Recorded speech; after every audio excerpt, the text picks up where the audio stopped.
Good evening. I'd like to welcome you to the city of Satellite Beach. This is a regular meeting of the City Council. The date is October 3rd, 2012.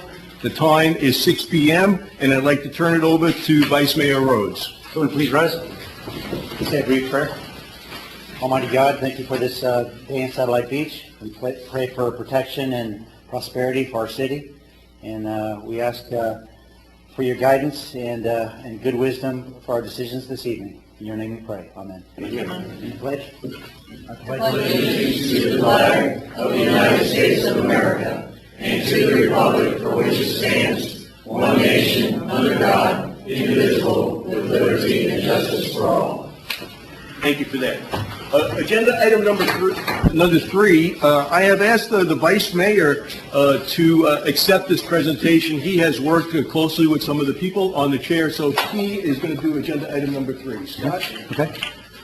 This evening we have the Lions Club is making a presentation, a donation of the Americans with Disabilities, the ADA chair for the beach.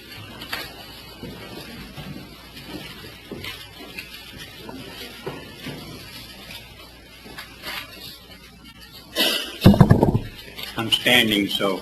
Good evening, sir. Good evening. Good evening, Mayor, council members, and citizens of Satellite Beach. Tonight I stand here as a Lion, along with other Lions, to present you in the city of Satellite Beach this wheelchair. It was the brainchild of Ron Stevick and his lovely wife, Mary, and to benefit his wife, who was injured some years ago in an auto accident. We are pleased to present this to you and the city in the hope that going to the beach for some of its disabled friends and my neighbors will be made easier. Thank you all for your support to the Lions Club in our continued effort to raise money. Thank you. Thank you.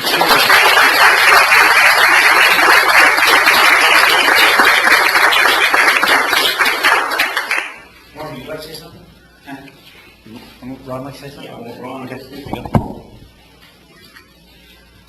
Good evening, City Council. We really appreciate you letting us be a part of this tonight.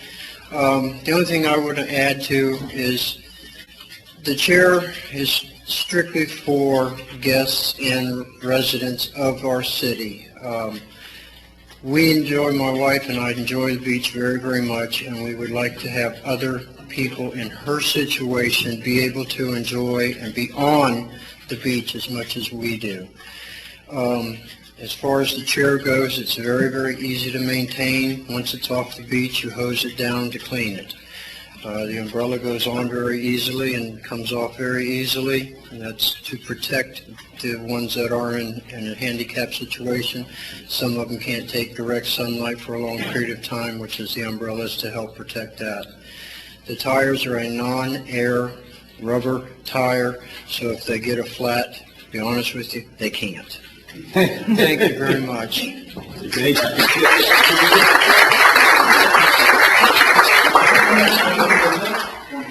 Ron, I'm thinking with a mask and a head sail, that could be a lot of fun.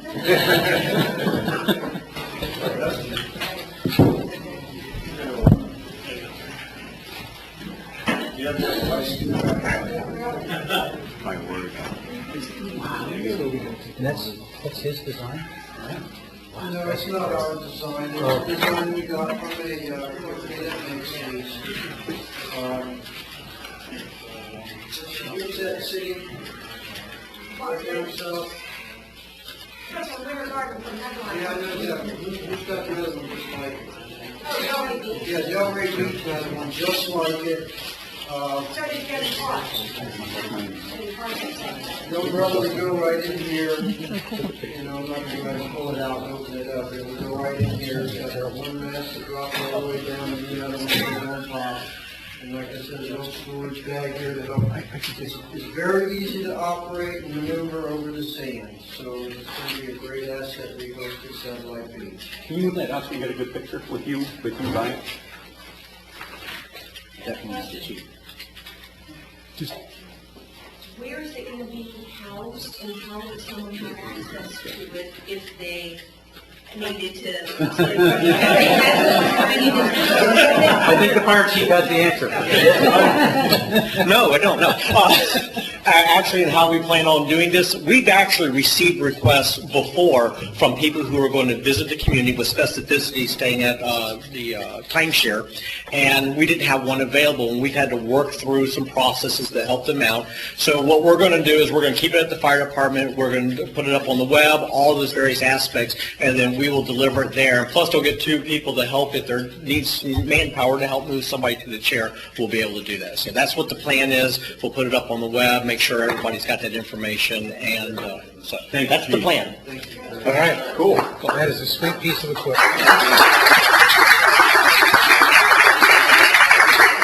Everybody read the Hometown News. There was a great big article in the Hometown News about it, so.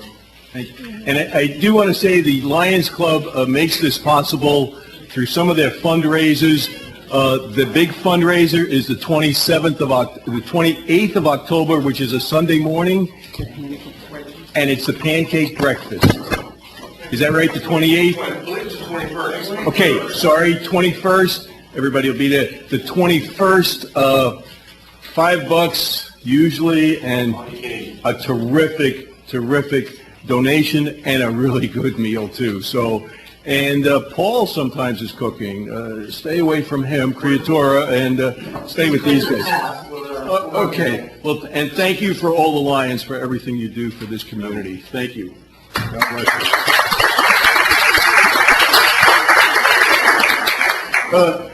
I'm going to, I have an agenda item that's not on the agenda, but you'll see why. It's a proclamation that I'd like to read, and many of you know and that October is Breast Cancer Awareness Month, and most of us, I would say, know someone affected with breast cancer, and the city of Satellite Beach, we haven't done this since 2009, but Councilwoman Deanan spearheaded this, and City Clerk,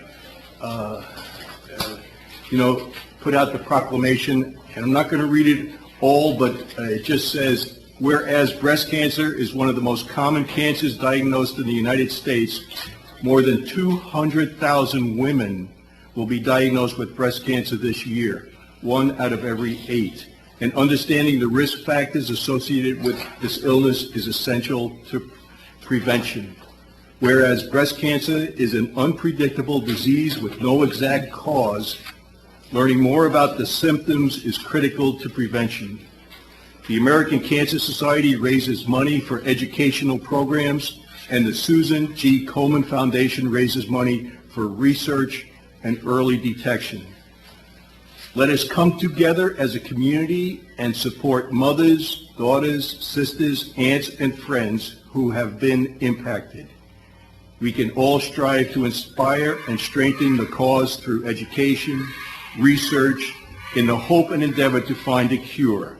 Whereas the pink ribbon is the most prominent symbol of breast cancer awareness, and in most countries, the month of October is National Breast Cancer Awareness Month. Now, therefore, I, Joseph R. Ferrante, Mayor of the City of Satellite Beach, Brevard County, Florida, do hereby proclaim October 2012 as Breast Cancer Awareness Month. So thank you, and thank you, Cheryl, for spearheading it. In line with that, the fire department tomorrow morning is going to have a picture. Is that what time, Don? 10 o'clock. Okay, 10 o'clock. That is going to be on Good Morning America. Yes? And Picture is supposed to go on Good Morning America. okay, and they are selling T-shirts, long shirts. If you're 2XL, you're going to pay more. But and wear the shirts tomorrow. So that'll be tomorrow morning at 10. So thank you for the fire department for doing that, and thank you everyone for your prayers and conscientiousness for this proclamation. And Cheryl, thank you again for this. Thank you. Thank you, Lenore.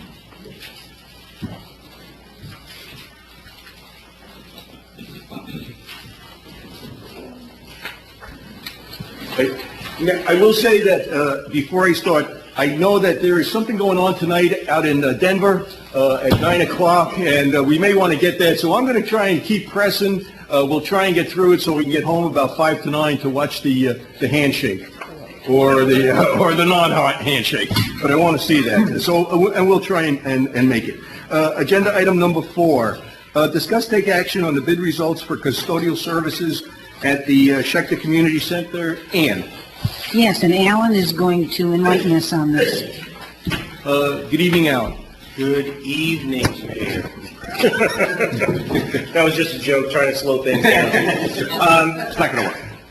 No, actually, we had discussed this quite a bit last year about going out for bid for cleaning services at the Schechter Center because of the struggles that we've had at Public Works trying to fill that role since we lost our cleaning staff last year. So we were successful in getting 4 bids. The lowest of those 4 bids was Cleaning Pros, and we have a contract ready to be executed with your concurrence. Mark Garcia from Cleaning Pros is here, should you have any questions. And other than that, I don't have, unless you have questions. Where's Mark? Mark is here. Well, all right, let me bring it back to the council for discussion. Mr. Beadle, have you reviewed this contract? I wrote it. Yeah, He wrote it. Oh, you wrote it, okay. That didn't answer the question. I think that's a yes. I didn't answer a question, Jeff. Well, just because it front- says NA under city attorney. Right above it. I just want to make sure, you should be initialing that so we know that you reviewed it. I've got a question, Mr. Mayor. Mr. Interim City Manager, is this something that council really needs to do? I mean, we approved the RFP. Isn't this a staff function? Well, I mean, we shouldn't even, I This don't was, think. it should this be was an possible. issue that Jim brought up, and Jim, you might want to voice your concern on this. Well, the issue is that I guess in discussing this with staff, there was no clear indication that council said that it didn't have to come back to council. And as a rule, when you award an RFP, they do come back to council for the award, and that's the reason why. I don't know, it just seems, Well, no, I think it is, typical that the contract comes back for council approval since we're executing a contract. Maybe the RFP That is, doesn't come to us yeah. for approval. But generally the contract, I mean, for instance, like even with David King with the engineering, whenever we award bids for those kind of things, they always where I was come coming back to at council. it from was, council approved the RFP, which I do think is the purview of council. But once we've done that, we told staff, hey, go make it happen, and here's your limits. And here are the requirements, and here's your limits. And once you've met those, you're cleared out. I just don't Well, see. one of the things is there were 4 bids. So we are actually saying that we reviewed the 4 bids. This is the lowest bid, and that we agree with the. Okay. I think the issue was that wasn't made clear in the motion regarding the RFP, and that's the reason why it came back. We'll continue. All right, is there any question, any comments? And basically, the way that the agreement's written is the 2 places where it says subject to modification in the last whereas in section 2, those will just come out. And I've already given Alan the proposed agreement so that it can be signed tonight. Okay. All right, let's have a motion. Make a motion to approve the contract as presented. A second that motion. Okay, I have a motion by Councilman Billings, a second by Councilman French.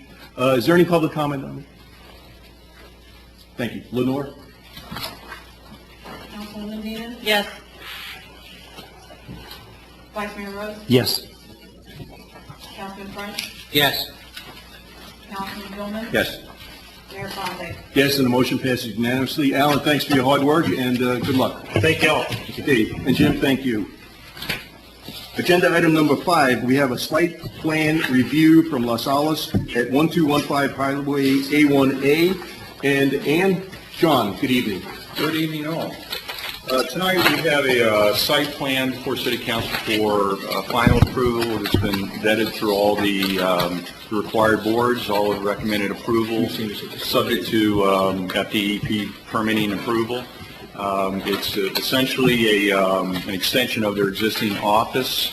It's a 678 square foot build out that will bump out the front of that office. The design of it there's a rendering right there for it, but essentially it's going to be integrated into the existing style and theme that the building is now. Thank you, John. I'll bring it back to the council. Jane Lindsay, excuse me. Hi, Jane Allegiance. And the CRA has seen this and unanimously approved this. I think you waited 3 hours for that. Here, we got you in and out quick. Poor lady. I just want to have one comment. It has nothing really to do with Sure. our site plan. Just curious, if I understand this correctly, this little site plan had to go to planning and zoning, beautification, the CRA, and city council. This is a problem, bro. But anyway. And I was going to bring that up too. We need to discuss this process. That needs to be a future agenda item. It actually says building and zoning, fire, police, city engineer, beautification, P&Z, and CRA. I know it went through staff review, but the formal board Yeah. process I mean, is a bit yeah. much for such a minor site plan, and so we really need to put that on the future agenda list. I would agree. Actually, that's kind of a suggestion that I've had out there for a while is we need to come up with a minor site plan that can be done Administratively.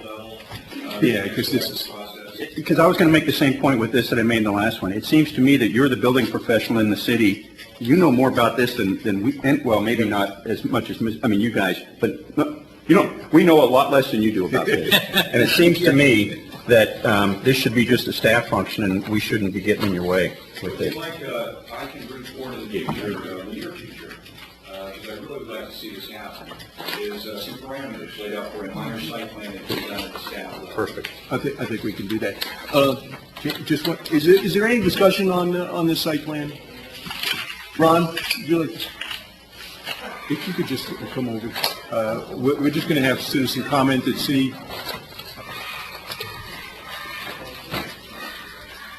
Ron Jagutis, resident, Satellite Beach. I don't recall last week that at the CRA board that it was approved, and I don't have any documentation here attached like for all the other departments. I'm not calling this out to be, I know what they're doing, I know what you want to accomplish, but we might as well cross our T's and dot our I's administratively.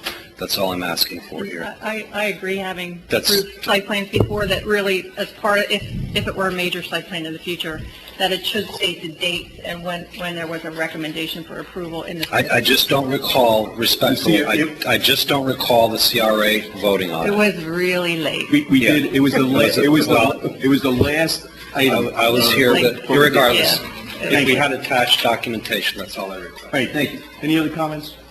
I'll bring it back to the council. To the lovely lady wearing pink, I'll make a motion to approve the Las Olas site plan. Okay, I have a motion by Councilman Medina, and second by Councilman Billman. Lenore? Councilman French? Yes. Vice Mayor Rhodes? Yes. Councilman Billman? Yes. Councilman Medina? Yes. Mayor Fontaine? Yes, and thank you very much, and John, thank you. That's going to look great. Okay, we look forward to that. Thank you. Thank you. All right, agenda item number 6 is ordinance number 1058, and I'll call on Mr. Beadle to read this.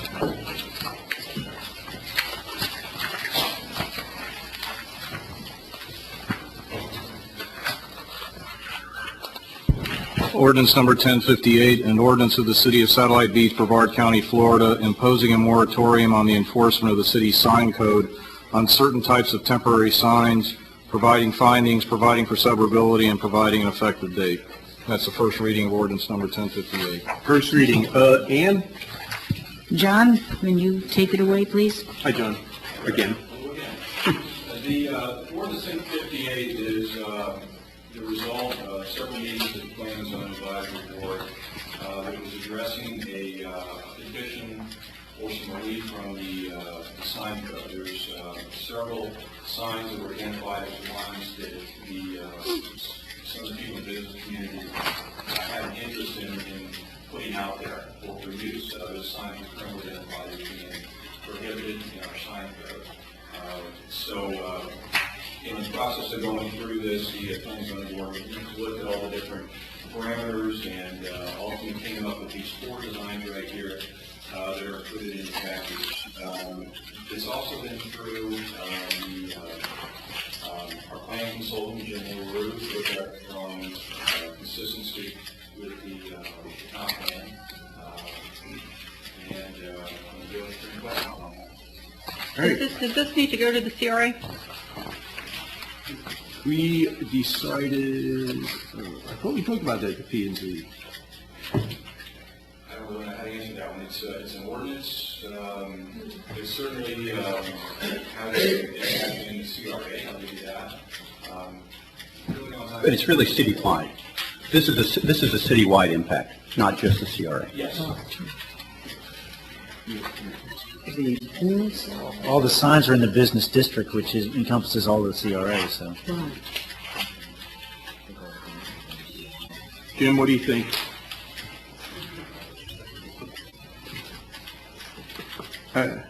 My only concern with this is that we keep kicking the can down the road on this. We have had this out here for review back and forth for months, I think. Pat said March 21st is when they first brought it So, up. okay, we're talking 6 months anyway, 6.5, and we're still kicking the can down the road. And we did miss a lot of the prime season, Yeah. which was the summer on these, and the businesses need it. And I'm not saying, I think if we went without the CRA, would we be doing an injustice, or would we be doing anything illegal? I don't remember exactly how the codes are written as far as whether, what you were quote required to do that with the CRA. The CRA, the current plan, really has very little to say about signage, all right? I think that we had, we essentially came up with our own interpretation of the intent of the CRA, the current CRA plan, when we came up with the hurricane-resistant monument signs and facade grants and things like that. But again, I believe that this current CRA plan is silent on signage in particular. So by taking this back to the CRA, in my opinion, we're delaying this further from what I consider to be a reasonable and logical outcome. One thing that would appease both is, this is the first reading. Today is the 3rd of October. The CRA meets on the 11th. True. I was going to say, if there's an intervening meeting. The second reading's the 17th, so we could do both. I'd like to make a motion that we vote to approve ordinance 1058 on the first reading. Okay. Is there a second? I'll second the motion. Okay. I do have a motion. I am going to open it for public comment. I do have a motion by Councilman Billman, second by Vice Mayor Rhodes, to approve ordinance number 1058 as presented on first reading. And I'd like public comment, please. Is this pertaining to flags and things like that? Yes, sir. Okay. Just 1 minute, sir. Trevor, are you going to come up? Yes. Okay, come on. Sorry. And Trevor is a member of the, you're going to say the P&Z board that discussed this? Yes, I'm a member, a Trevor Lowing resident, member of the Planning and Zoning Advisory Board. I'd like to say that we did review the comprehensive plan did a detailed review of the comprehensive plan at the behest of Mr. Beadle. So we believe it is in compliance with those stated plans.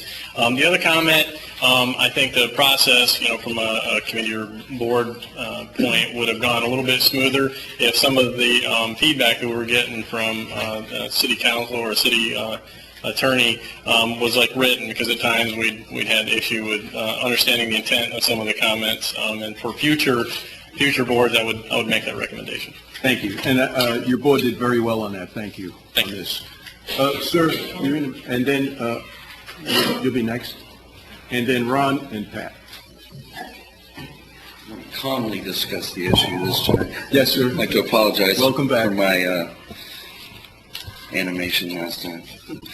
Let's see. Sir, name and resident of Satellite Beach? Bill Yurdy, 305 Trinidad Drive, Plaza Hairstyling Salon. My wife owns that. And we asked what the rules were about a year ago on the signs, and we were given this from the CRA, or this from the ordinance, you know, and highlighted, and it says prohibited signs, and it lists about a whole paragraph of them very specifically.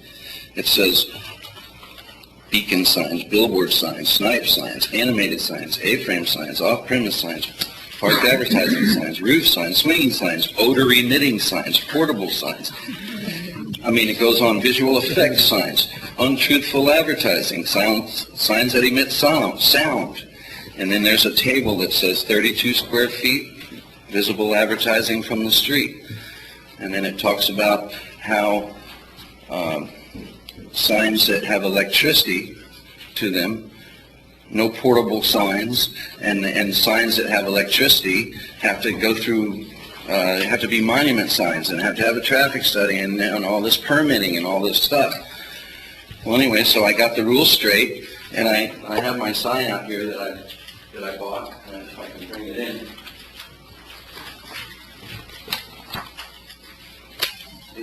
It's 4x4, two-sided, you know, and I made sure the rules were right,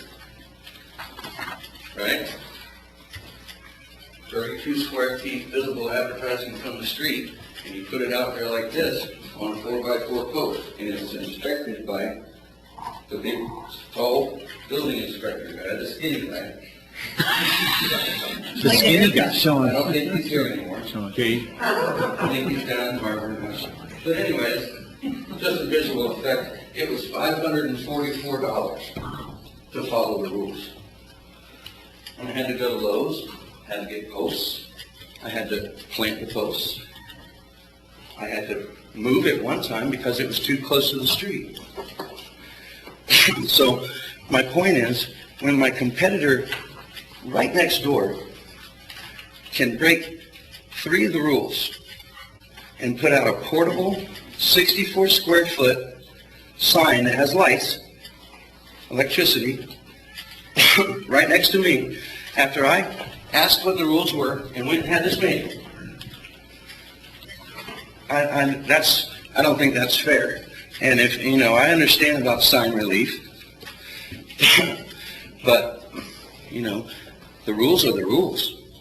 And you have to have some consistency, or else nobody knows what to do. So, you know, I think the rules are very clearly explained on the sign issue.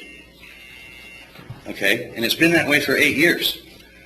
And there's hundreds of businesses that have complied. Thank you. That's the way I feel. Thank you, sir. Nice sign. Sir. Yes, good evening. I represent Mercedes Premier Homes that we build in. And your name, sir? My name is Gary DeRoy. Are you a resident of Satellite Beach or not? No, I'm not. Okay, all right. I just work for them. Okay, thank you. But my concern is, through the years, if you can listen up on some of these rules or whatever, these large flutter flags that we have, I have brochures here. We put these up in all our communities throughout Texas and Florida, and they have proven to bring more people in. The object is to get more people in to sell more homes to give you guys more tax revenue. Right now, we're grateful that we can put out the 4x8 signs, and we're able to put out the snipe signs on the weekends and make sure they're down by Sunday evening and not up before 5 o'clock on Fridays. But having these flutter flags out on a daily basis would really be helpful to draw people in that are new to the area, driving by. The signs that we have out there just look stagnated, even though we changed the colors and whatever. Having these signs that are not faded or whatever, these flags, whatever, really does work to bring more people in. So if it could be part of the plan, I don't know if this was in there to allow these, Sir, this would be I think great. that is in there. That And would be great. John, is it under banner signs? That's correct. It says single pole, and we give you a certain amount of footage so that actually the pole with any banner sign should not be higher than 16 feet above ground. I think they're letting you get 3 feet. So 20-foot sign, It's about, yeah. that's about what most of these are. And so that is going, it's a moratorium now, so it will be 1 year, but you will be able, Great. if the ordinance is approved. That would be great. Very good. Just wanted to put the word out there. Thanks, sir. Thanks. Ron?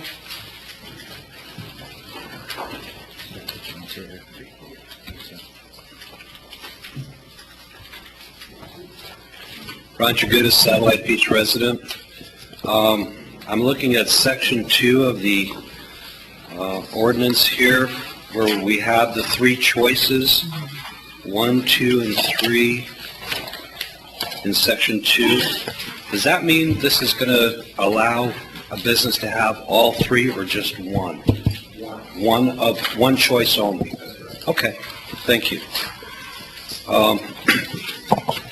I've said this on behalf of the CRA in the past, for comprehensive planning and also for signage and land development, there needs to be communication with the CRA in regards to these boards. It's been kicked around here is true. Going back and forth, I don't know where this gets lost. But I seem to recall additionally that I commented even the comprehensive plan, the one that was being worked on, that is still a work in progress, a copy of that should go to the CRA for review, for staff for review. And even though this is the first reading,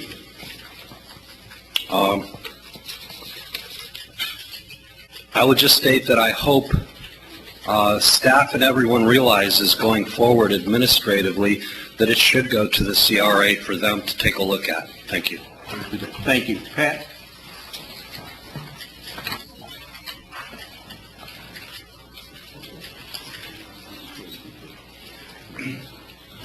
Pat Gibbons, resident. This has been a lengthy process, and when it got sent back to committee or to committee, I wasn't real happy. But you know what? After going through that process, that was the right thing to do.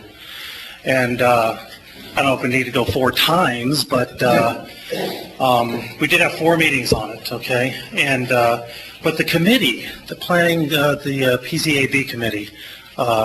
And I know, Mayor, you were at a couple of those meetings, not all of them.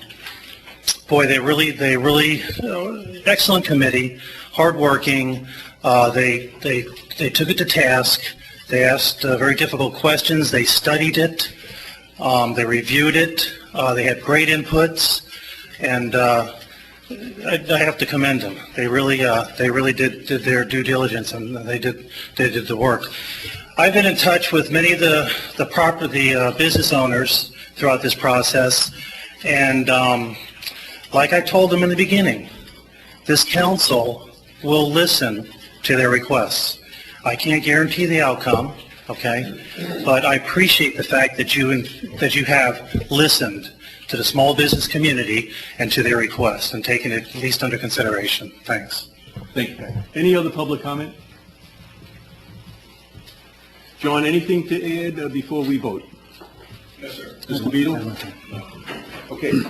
I mentioned before, I think when it came up a meeting or 2 ago about review. Without going the extended the full year, maybe a 6-month review to see if there's any snafus or something we've overlooked in the process. Should that be considered? Well, the permits in here are only for 90 days at a time. So we're reviewing them on an individual basis. If for whatever reason they don't comply with these requirements, then you can't reissue that permit. So there's basically a 90-day automatic review built in, just by virtue of that being the permit period. Because we were concerned about that. We wanted to have some stops along the way just to make sure we were still on track. I have a question. On the west side of South Patrick Drive, other than lots that are grassed or vacant, where can you put a sign and meet the 10-foot setback? You may not be able to stick it in the grass. That's in the right-of-way on the majority of the properties along South Patrick Drive. And who's going to enforce that? The DOT? Well, you can't put them in the right-of-way, so DOT would not enforce that. These have to be on private property. 10 foot back from the property line. So I don't really imagine too many places along South Patrick Drive on the west side of A1, or on the east side, the east side of A1A where you can install a sign with it. That will be up to the property to find a location if they want a sign. So how do you enforce it if you...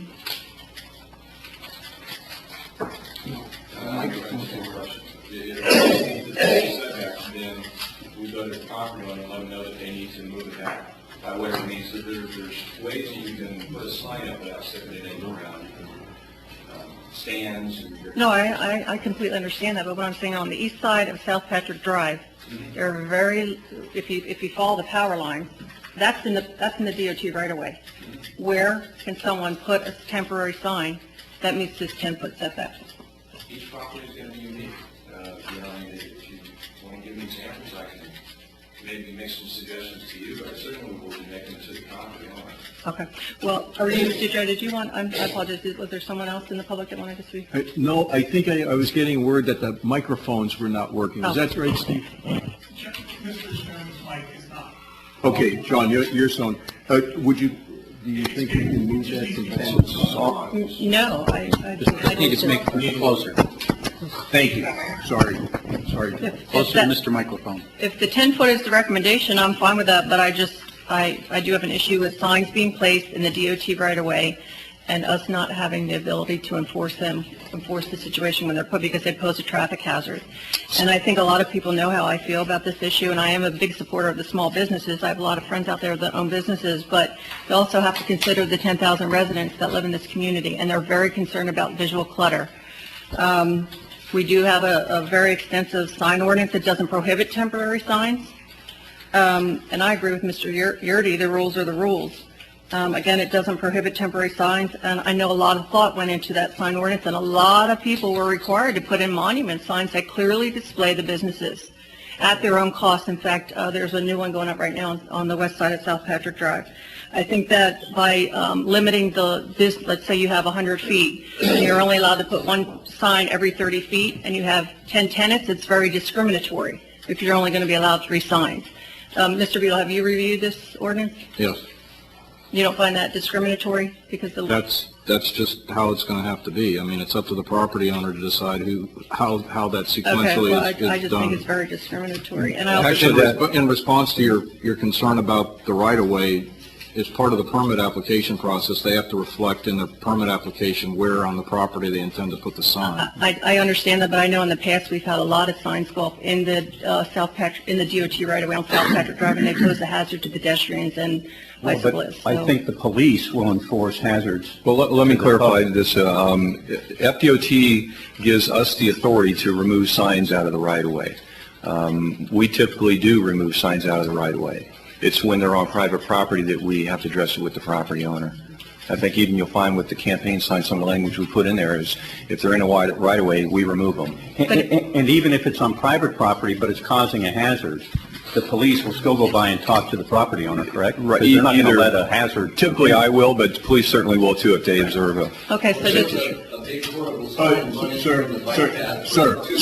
Sir. I'm sorry, just counsel. But the reason why this whole issue came up is because of a sign that was placed in the DOT right away. Am I not correct? The reason for this moratorium?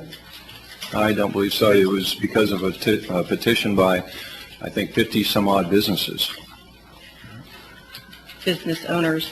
Okay. Well, I think I've talked to a lot of residential property owners. They're very concerned about the visual clutter in the community. It's been a long time putting the monument signs in. They're pleased with it. As the former building official said, I forget the gentleman's name, said a sign doesn't make a business, the business makes the business, and I believe that. So I'm not going to support the ordinance. Lenore, can you, is there any other council comment? Lenore, can you go back and see who approved? I think it was Councilman Billman and second by Councilman Rhodes. Vice Mayor Rhodes. Okay, we're ready for a vote. No. Councilman French, Yes. Vice Mayor Rhodes, Yes. Councilman Billman, Yes. Mayor Fonte. Yes, and the motion passes, the ordinance passes on the first reading 4-1. Thank you, John, for all your work. P&Z, thank you for all your work. All right, agenda item number 7. Now, I understand that, we said one of the things that we were going to do, this is like an I.O., information only. Council's going to discuss this item and what we want to do with it. It's discuss, provide feedback to staff regarding future actions with the PZAB on non-conforming docks. And I'll send this to you. Okay, I appreciate that, and John is going to give us the information on this. I was directed by the city manager to take a look at the non-conforming docks out there and, well, actually non-conformings in general. One component of that was the non-conforming docks. And a suggestion was made that we go back to PZAB and discuss whether or not there was an interest in providing a, we'll call it a buy or a grandfathering, a blanket forgiveness for all those non-conforming docks that are out there. Because there's approximately 225 or 229 waterfront homes out there, and of that, about 36% of them are non-conforming docks. So that tells me you really got a problem with the code more so than you have a variance issue there. As a variance, there should be something unique and peculiar to that land, and when it gets to the extent of 36% or greater, and I suspect greater, then maybe you got another problem there. So when I looked at it in that context, I mean, I literally looked at every house on the water in Satellite Beach and came up with this number of approximately 81 docks that did not meet the current setbacks of 20 feet, the extended side yard setbacks. Now, that was the only thing I was looking at, was just the side yard setbacks, because that seemed to be the biggest problem. And a lot of it was because they were built prior to us even having a code back in 1981, and typically people put their docks to the side of their house simply because their money shot, their water view is in front of them, so that they put the boat and the dock off to the side. Made a lot of sense. Unfortunately, it didn't meet our current code requirements, and it's been 20 feet since we required a dock permit. So with that said, it was like, how do we address this? And the Planning and Zoning Board didn't really have a big interest in this blanket forgiveness simply because there was so many variables out there. You know, docks that potentially were real close to the property lines that could be causing a hazard, navigational problems. There were just a laundry list of issues related to just saying okay to everybody. So the board felt that there was definitely a need to address this, but not in the context of across the board. So with that said, they discussed a couple of reductions, and I won't get into too much detail because they haven't really vetted out all the issues related to it, but it certainly is a substantial reduction from what we currently have and makes it more in line with what the other cities require currently. So with that said, it would reduce that 81 down to about 18. In other words, it would take that 35% and take it down to less than 10%. I mean, 18 docks out of 81. So with only having 18 now that are non-conforming that are out there, it gives them a better opportunity to address their issues through the Board of Adjustment in a variance process. So it doesn't shut them out. It simply makes it more defined who really has an issue and eliminates a lot of the ones that were probably would have been fine had we had a little bit more reasonable setback requirement. So the board has asked me to bring it back to them, and I'm looking for some input from you guys to take back to them. Yeah, so they haven't discussed, and you're just really asking us if we think that it's a viable issue for the PZ, sure, it's an update, or whichever board exists, yeah, to discuss it. They'll actually, what they would like to do is bring you back a recommendation. Yeah. Makes sense. Well, I have a couple questions. You said approximately 229 waterfront homes. Mm-hmm. Oh, I'm sorry. I wanted the door shut. Oh. Sorry.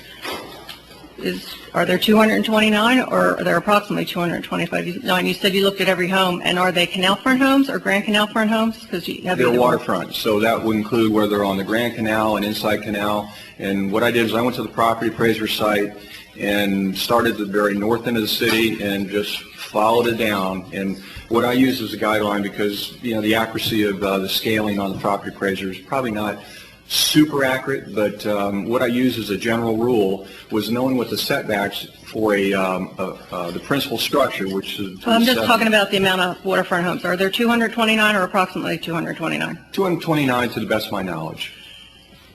And then, Mr. Beadle, can you explain what a non-conforming dock would be and then a legal non-conforming dock would be? There's a difference between a non-conforming dock and one that's legal. I'll start with the legal first. A legal non-conforming, in this case talking about a dock, would be a dock that was in existence prior to a regulation that was adopted that made the dock be in violation of the new regulations. That's what a legal non-conforming... Such as the 1981 ordinance. Correct. A non-conforming dock could be non-conforming for any reason. Could be somebody failed to pull a permit to do whatever modifications they're going to do to a dock. It could be that actually an improperly issued permit and the improvements were made based upon the improperly issued permit. That would not be a legal non-conforming dock. Those are just two examples but it would basically be for any reason other than the adoption of the new regulation if it's non-conforming. In this application, what you're only talking about, you're saying that 80 of the 229 homes do not conform to the side yard setback. But then you said only 8 do not have a permit on file.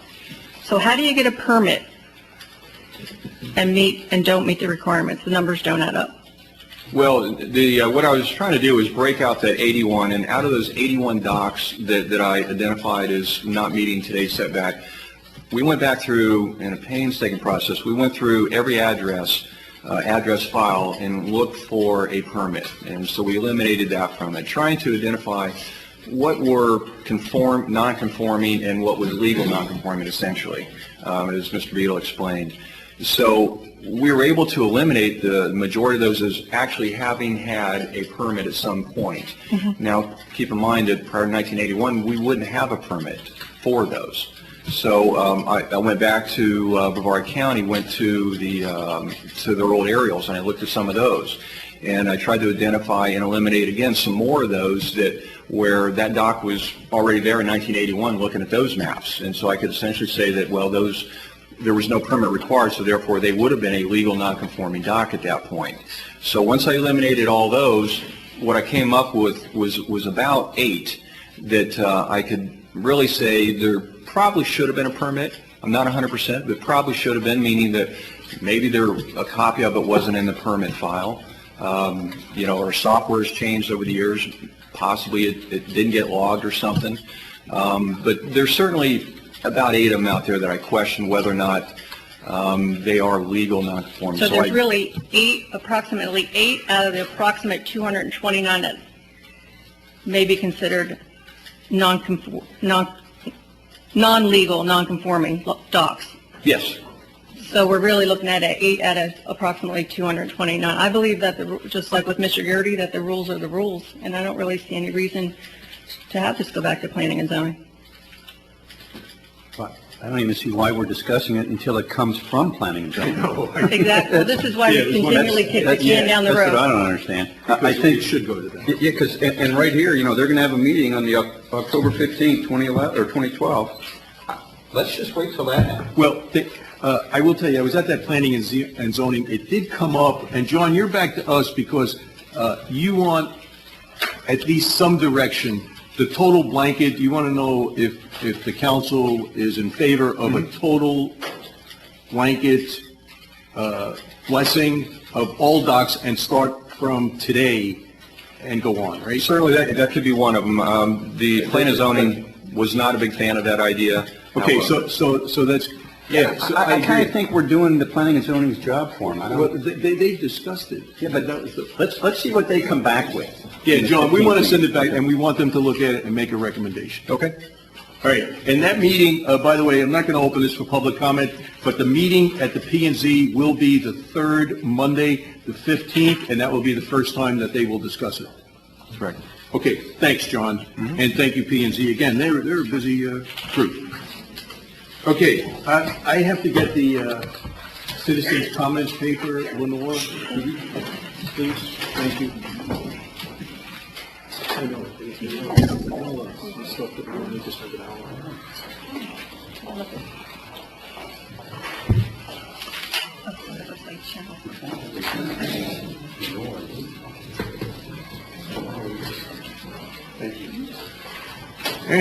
agenda item number 8, introduction of guests. Is there anyone here tonight for the first time that has not been to a Satellite Beach meeting before? If they would like to stand up and introduce themselves. All right, well, welcome back. Citizens' comments, I have 1, 2, 3, 4. And Mr. Baker. John, good evening. You are first.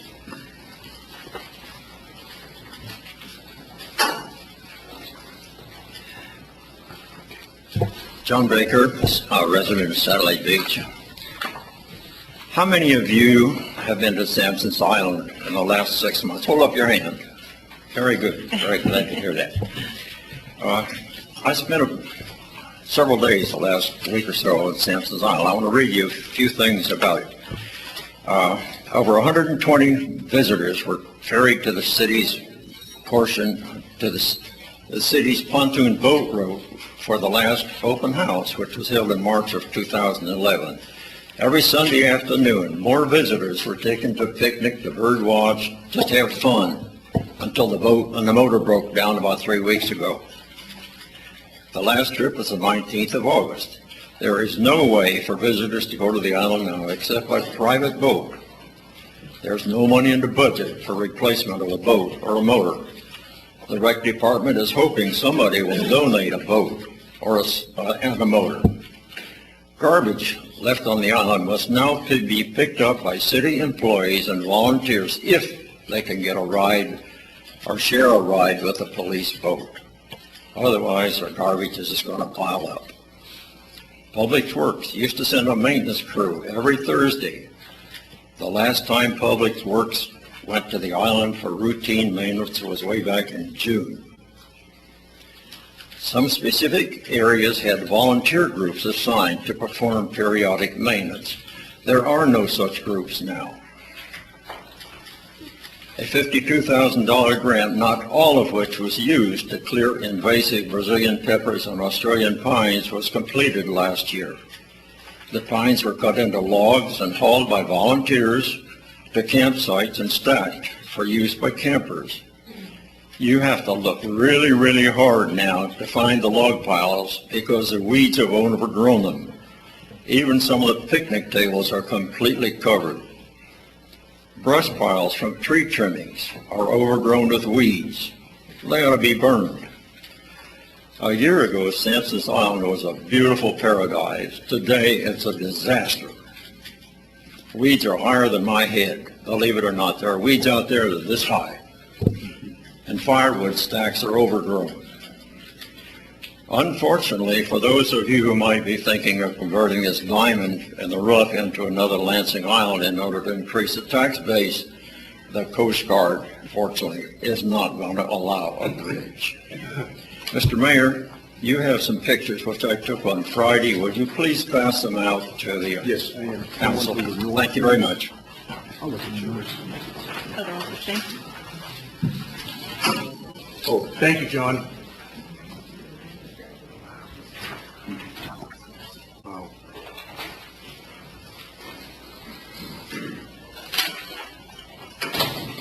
Thank you for those pictures and those comments. The next speaker is Mr. Jagutis, speaking on general. Michelle, I have you down here for Beachcaster, but we're going to do that agenda item number 11. Would that be all right? Okay, thank you. Good evening, Ron. Good evening. Ron Jagutis, resident, Satellite Beach. Good evening, council, citizens, department manager, city manager. And thank you, first speaker, for your comments on Sampson Island, which I'm going to drive into, I guess, indirectly. October 1st is the start of the new budget cycle, and we had one heck of a budget cycle this year. It was challenging, productive, but I must bring up right now that how citizens, I was not aware of the boat breakdown, how citizens or how staff or how this all turned out, why we didn't know, and if we didn't know, why we didn't take a proactive approach on the vote.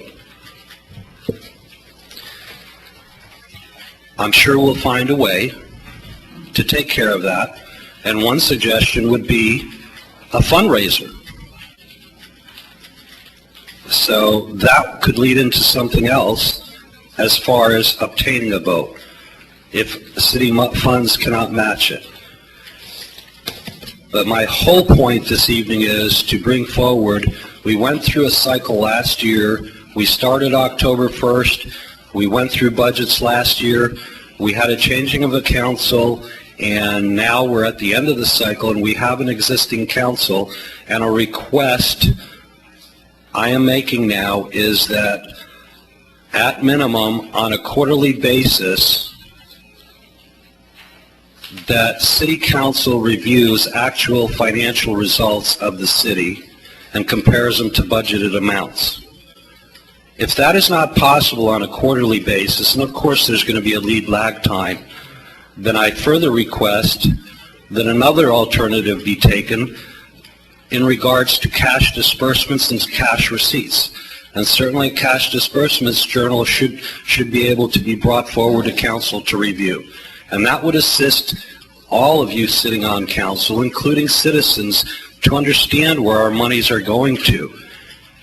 And this is about aiding the community and understanding. This is about knowing where things are going, so that when we get to the end, we can do it that much better and smarter.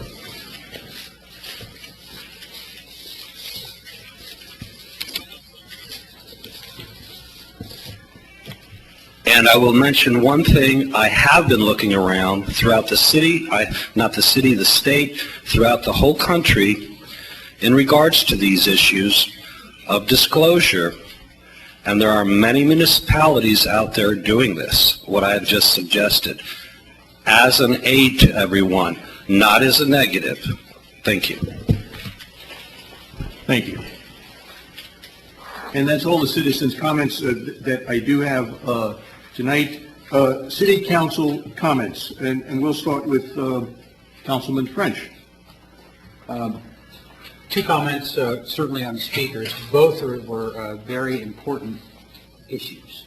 For the near term, now I don't know if perhaps the police department can assist on this, but I know that the Citizens Patrol police boat, I see that out during the day on weekends, especially when I have time to actually be near the water.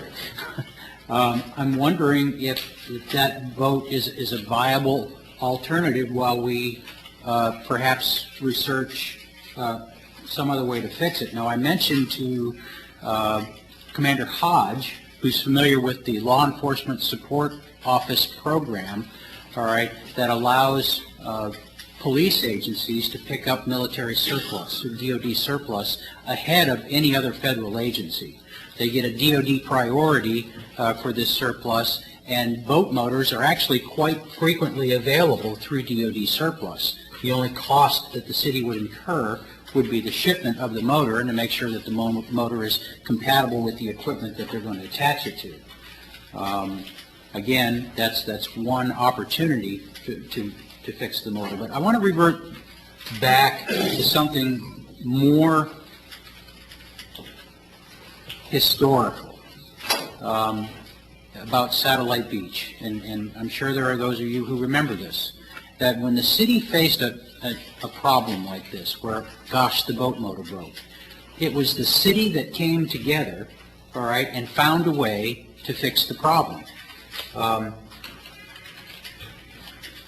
So let's talk about the invasives, all right, on Sampson's Island. I consider you an authority on those invasives, Mr. Baker. But one of the things that we're going to discuss tonight, I believe, is a volunteer service coordinator. Is that correct? And one of my visions for that volunteer service coordinator is someone who brings a lot of expertise together, sort of organizes it, choreographs it, and then applies it to the various challenges that we face. Now, we are in tough economic times, so you know, everybody's tightening their belts, everybody's got, you know, a little bit less in their wallet. So again, I would ask that citizens consider their skill sets and how that they can contribute to solving this problem versus just the city council throwing all of your money at the problem. Let's perhaps extract a little sweat equity out of this and solve the problem collectively. We'll all feel better together about it, and we'll get the job done, which is really what we want to do. The other comment I have is on the financial results. The finger on the pulse of how well we're doing from a budget perspective, all right, has to be done regularly. And I think a quarterly review of our budget performance is a responsible way to communicate to the citizens that we're meeting our objectives and goals from a budgetary perspective, but also have a handle on what's available to us as a city for emergency things, perhaps for a boat motor. Case in point, we had one citizen who made a recommendation that perhaps we had too many doggy-doo bag poles at the dog park, all right? And also discovered that we were budgeting $2,000 a year for poo-poo bags, okay? She went out and researched it, and she found that she could get basically a roll of 1,000 doggy-doo bags for $68 and free shipping. That's a lot of bags. And they're biodegradable, 0.9 mil. I mean, met all the requirements, I believe, for the park. I was going to say, you mean the new bag shipping? Yes, yes, that's point taken. Going back. Yes, not the used bags. However, the used bags are biodegradable inside and out. So again, these two comments are what I consider to be functional inputs, all right, to how to make this whole city, all right, a much better place. And Mr. Baker, yeah, I take my hat off to you because I can't even touch Brazilian pepper. and you've removed more of it than I can imagine. I mean, don't ever come after me with a chainsaw, though. So anyway, that's Thank you. Good comments, Lloyd. Councilman Billman. I wrote my thoughts down because I wanted to ensure I wouldn't miss something, and I wanted to be as succinct as possible. I want to discuss civility and neighborliness, and I think it's actually a good news story right now, for which I believe all Satellite Beach citizens speak to standing for, but towards which some, given their actions, seem to believe doesn't apply where city politics are concerned. And it's getting to be silly season, and that's why I'm bringing this up. I cherish and encourage publicly and openly debating issues, policies, fiscal matters, etc. Publicly standing up for what you believe in and opening yourself up to add to the debate is what made our country great, and still does.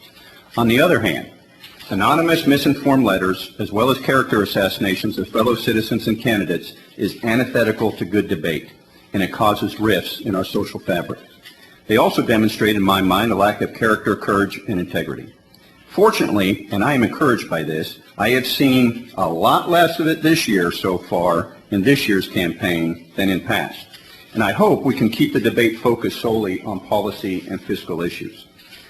Those prone to such tactics should learn from folks, in my mind, like Mr. Baker and Mr. Hinton, who have the courage and conviction to regularly stand up here and be heard. I often don't agree with them, but I always honor the fact that they never defame anybody while speaking their minds, and they maintain their gentlemanly demeanor while they're doing it. It's all about being neighborly while engaging in politics. Some recent events surrounding the publication of the new Beachcaster, I know we're going to talk about that, were troublesome to me in this respect.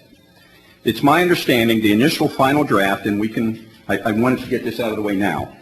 It is my understanding the initial final draft designed by the hard-working four-person committee, and thank you for the hard work on that, went to the printer prior to 2 of the 4 volunteers going out of town on family business, one having left before the other. What they found when they returned with the Beachcaster published, printed, and distributed was a very different version to what had gone to the printer before they left. Various differences were concerning, and I consider most of them minor and possibly explainable by formatting issues and things like that. However, The one that stands out in my mind speaks to the issue of city politics' impact on neighborliness in our community. As background, and as most everyone knows, and to put this in context, our city's matriarch, Scotty Culp, God bless her, backed the new kids, Miss Deanan and me, in last November's election. She told me she believed change was needed and believed in the platform I was running on. Needless to say, her courage, selflessness, and dedication to our city is renowned and without equal, and I was immensely humbled by her support. What I was not ready for, however, and I cannot speak to whether she was or not, was the backlash of emotion from some on the, quote, losing side of the last election who reacted to Scotty's support by making what her son reported to me were derogatory statements towards her. These statements both questioned her city loyalty and advised that she would no longer depend on these individual support for her various philanthropic efforts throughout the city. Primary amongst these efforts was her aluminum can collection program, which she and Ricky used to bolster a troubled youth program. For years, citizens would drop off cans in her driveway to support this program. However, after the last election, the can contributions decreased significantly because people who once assumed to be her steadfast friends and supporters simply stopped contributing. Is that the sort of neighborliness we all learned about as children? Is that the sort of human compassion many continue to learn about in your religious lives but fail to follow through on daily lives? Think about it. Think about it. But I digress. To remedy this situation, this particular situation, Mrs. Billman wrote a small piece for the inaugural edition of the Beachcaster, urging citizens to contribute cans to the Culp's philanthropic effort. Her primary objective in her review of the Beachcaster prior to leaving town was to ensure the piece remained in the final draft. Upon her return, to her and many others' shock, the piece was missing in the published and printed edition. What's worse, in its place was a hand-drawn picture of a heron that took up space almost twice as large as the aluminum can piece did. This is the aluminum can piece. This is the piece that ended up getting published. I am troubled that this action's demonstrated lack of empathy and respect for the selfless efforts of a wonderful, gentle, and accomplished human being like Scotty Culp. My only solace is that openly discussing this will potentially turn some folks around who may have lost their way on the concepts of neighborliness and politics, which should remain mutually exclusive. Politics deals with policies and fiscal matters. Neighborliness deals with community, and its essence is dealing with each other civilly, just like Mr. Baker does, just like Mr. Hinton does, just like I think we all do up here, regardless of politics. I pray to God we can all live by this distinction during this election and for many years to come. And that's all I have to say, Mr. Mayor. Thank you. Councilwoman Dean. Just a few things. Mr. Baker, I didn't realize you're Mr. Brazilian pepper tree baker. So thank you for all your hard work with the pepper trees. And I do want to talk about Sampson's Island a little bit. We have a fiduciary responsibility to take care of that island. And I love our volunteers, and I think they're great, but sometimes you have to ante up and take care of business. And if we need to pay for an engine repair to get that pontoon boat going, we need to get it going and take care of that island.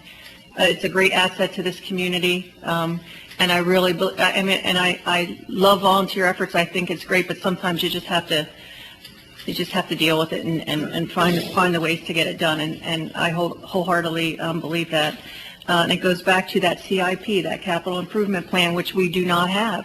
We do not have a plan in place for these items that we need to take care of, such as fire trucks and pontoon boats and other things. And it really needs to be our number one priority. We've been talking about it now, or I have been, and it was I think our 9th goal this year when we sat. I think we only had 9, and I think it was number 9. And actually, we kind of talked about so many other things that ended up being number 9 when it really should have been up there, but we really need to focus on that capital improvement plan. With respect to the quarterly reports, I think we need to start doing that immediately. Lloyd really got into it. I know Mr. Jagodas did, and I think it's really important. One of the things we have, if you look at your agenda item cover sheet, it says fiscal impact, and that's there for a reason. When we approve the same form that Brevard County has, it tells you where the money is coming from and how much is left in that budget line item, so you constantly know what's happening. And also, I would like to see when it says every department head should initial, interim city manager should always review everything that's going through here, and when the city attorney reviews it, it needs to be initialed. That was the point of having this in the agenda, so there's a balance and checks on the agenda items to make sure everybody has reviewed them. I do have one question. I'm curious. I know some emails went out on Sunday and Monday, and by Tuesday afternoon, they were on a web page. So how are these public records being released? And this is a question for the city manager I would like answered. I mean, it's amazing to me that emails from council people can be put out on a Monday and be on a web page verbatim and in their entirety on a web page on Tuesday. We talked about several months ago public records request and a form. I know it can't be required by law, but public records need to go out in a timely manner, not immediately. And I'm just curious how these, I understand we have to supply public records, but it's almost like they're going out as quick as they're being sent, and I would like an answer to that question. Lenore, how are you responding to the public record requests? They fill the forms out. If it's a request for emails, we send a request to Adam because he's the one who actually produces all the information, and then we fill that email out. I would have to look to see what you're talking about. Well, I would appreciate it if you do, because it seems like as soon as our emails are being sent, they're being posted on web pages. And although that's not a problem, but I'm curious, it's priority. We talked before when we talked about public records that the priority of the staff needs to be city business and the city council. So I don't mind them going out in a timely manner, but it seems like they're going out almost immediately. The city is obligated by law to respond to a public records request at the time the person walks in the door, unless it's a voluminous request. In other words, if somebody comes in the door, the city basically has to stop what they're doing and respond to the public records request.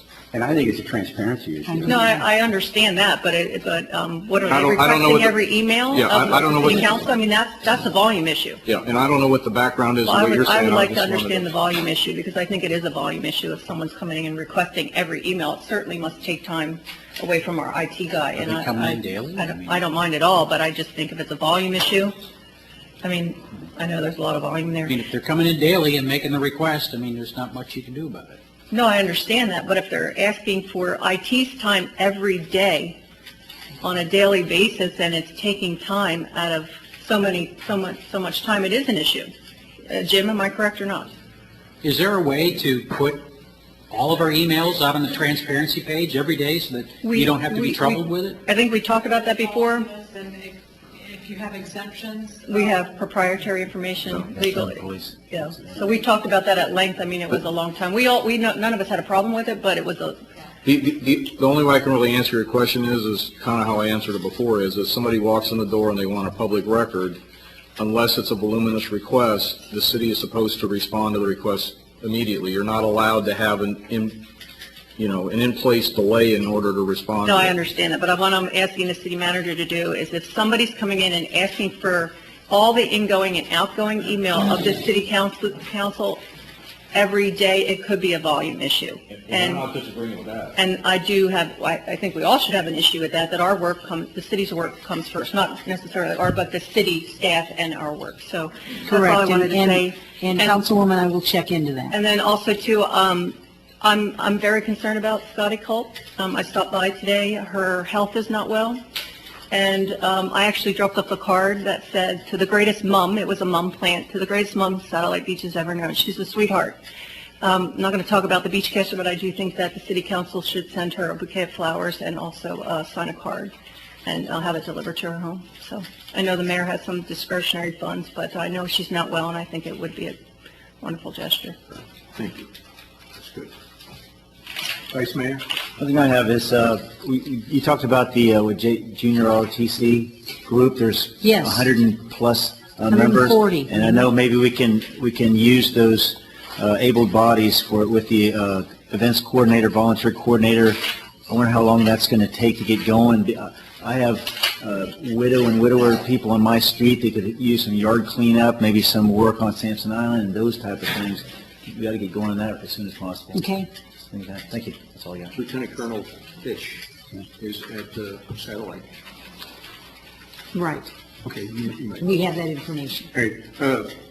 I don't have anything formal written down, but I would like to say that it's been a long time that citizens' comments have been constructive, not destructive. I think that is terrific. It'll make the council, as you can see the way the council reacted, improve what we do, especially on the budget. And John, I had no idea when the rec center was asking for a pontoon boat that we're not going until we get it. So I appreciate that, and I thank you very much, and I thank the council's comments tonight, too. Can I ask Mr. Baker one question? Sure. Sir, is it the boat or the engine or both? Both. We need a pontoon boat that's no smaller than the one we had, which is 24 feet. Kerry, anybody answer your billboard? No, sir. I got no response from anybody for a donated pontoon boat. I've been checking the government surplus line, Craigslist, and a few others. And Samson's Island met, and they let me get a price for a new kit, if you will, and the best scenario I can use. And we'll be bringing that back hopefully to October. Okay, thanks, Kerry, for working on that. And we are going out with Marine Patrol on Monday morning.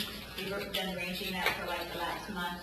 So when they go out, we pop on, Dory pops on the boat with another staff member, and we go out and do You know, the base marina has a boats for sale, a used boats for sale book. Next time I'm there, we will go through that. Take a look. it posted up there for sale or donated. Okay. Actually, I know someone who's selling a pontoon boat, but I don't know if it's, you need over 24 foot, correct? Is that what you 24 would be the smallest.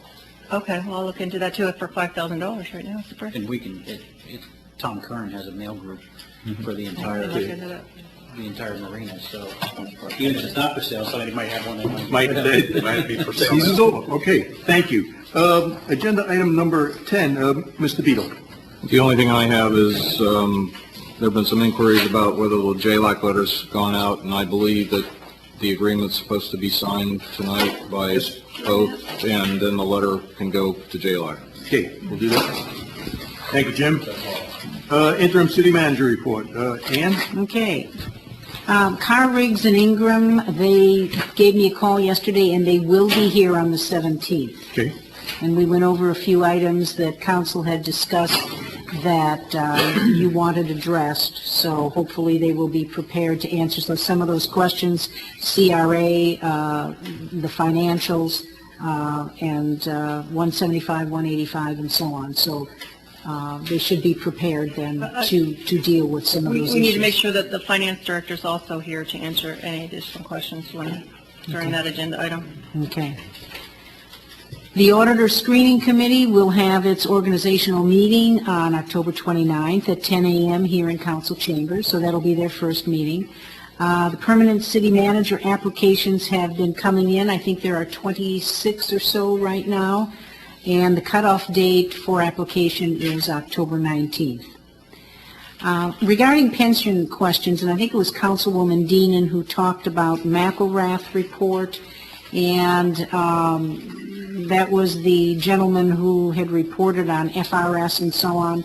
But Wayne Helsby, who's our labor relations attorney, recommended a pension attorney, Jim Lynn, for any future pension assessment that we're really looking at. He said he's quite the expert. He knows the law, he knows the application, and so on. So that might be a good way to go. Well, one thing though, I think we have a contract with McElrath already. McElrath. McElrath, and I believe that the pension board footed half the bill in the city council, so we might have a contractual obligation to. Well, let me check on that. It was also said that that report was a little bit confusing. Oh, totally. Yeah. So. But that's the point is we have a contract with him, and what are we duty bound?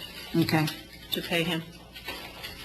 The City and Local International Association of Firefighters, IAFF, negotiations will continue October 5th, which is this Friday, at 9 a.m. in council chambers, and that is a public meeting. It is open to the public.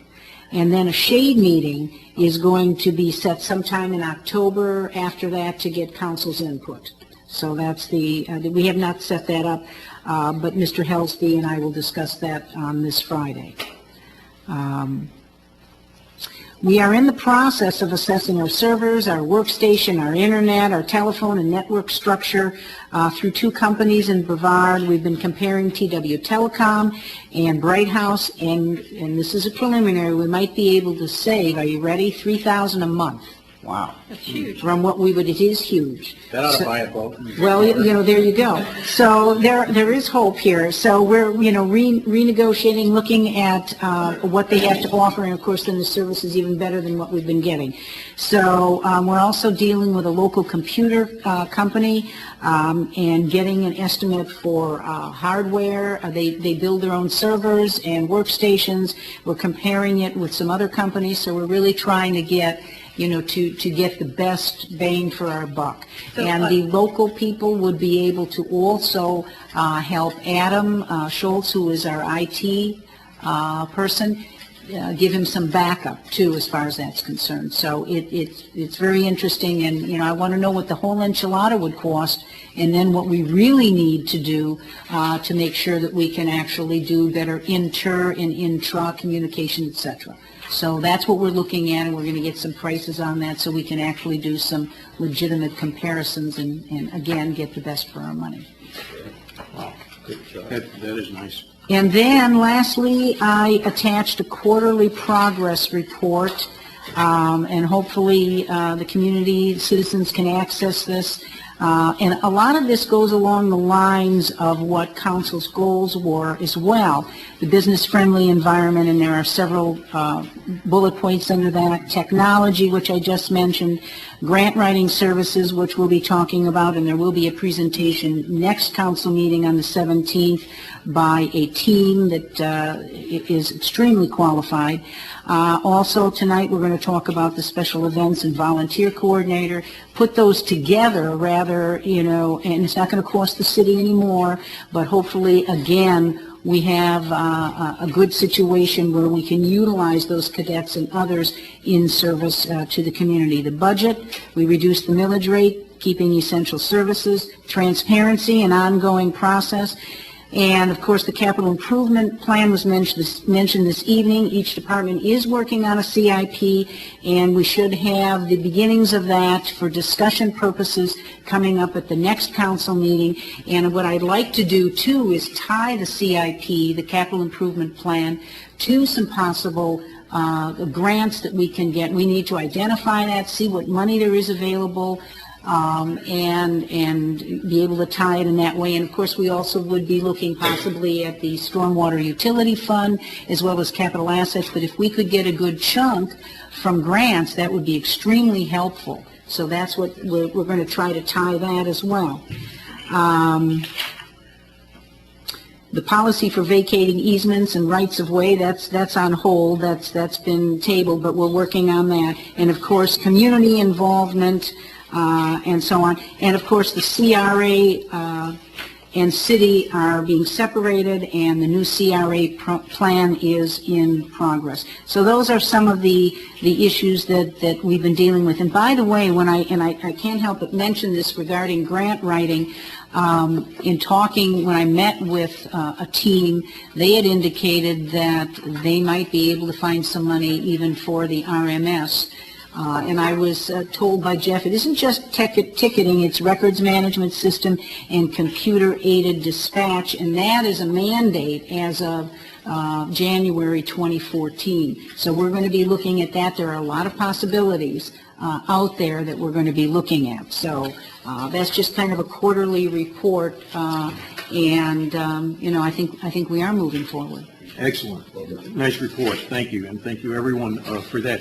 We are going to... I ask for the first agenda item, please. I'm sorry, Don? The interim city manager was an agenda item. I was. Do you want to say something?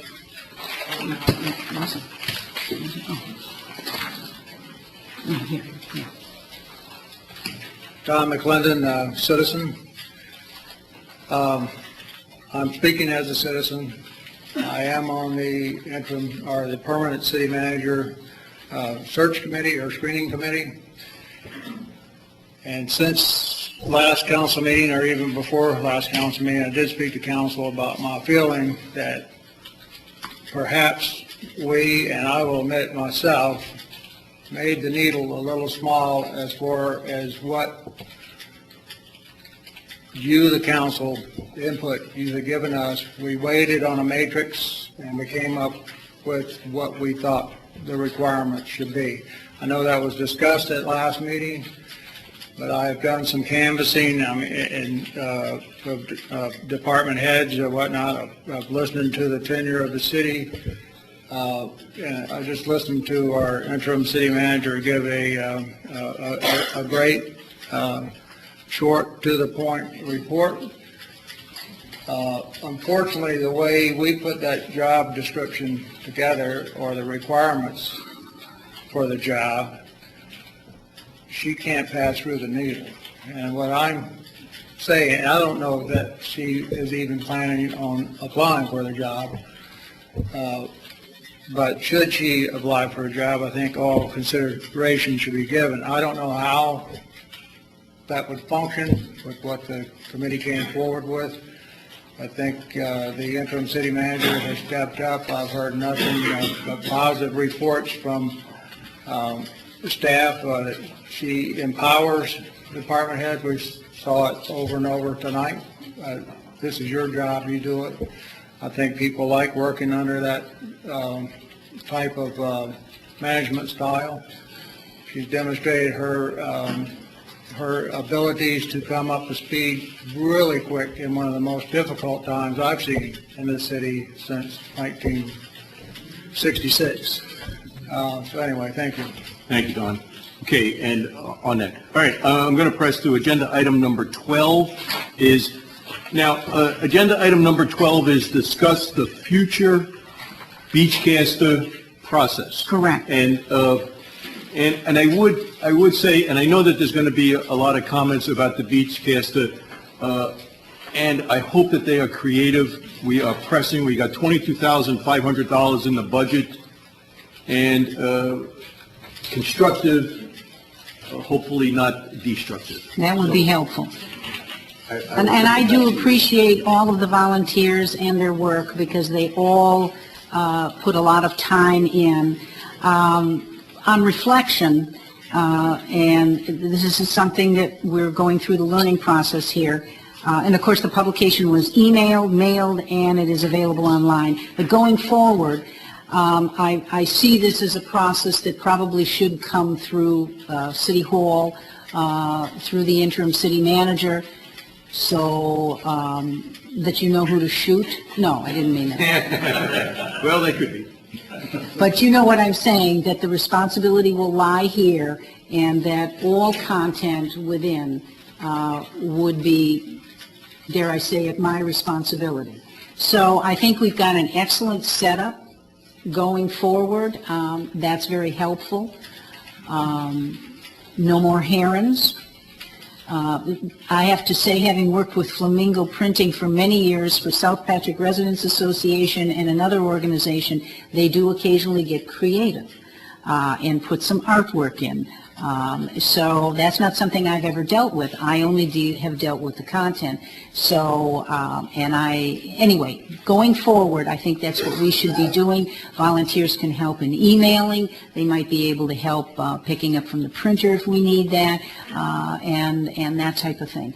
But I think that in order to smooth everything out, that we can do that, and we'll do that going forward if that's acceptable. Okay. Before I bring it back to the council. Yes. Do you have anything in mind for the next publication?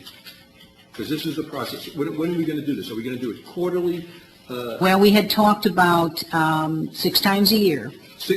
Okay, so... This was, even though it said September, October, it's more like October, because it was slow in getting on, and we all understand why.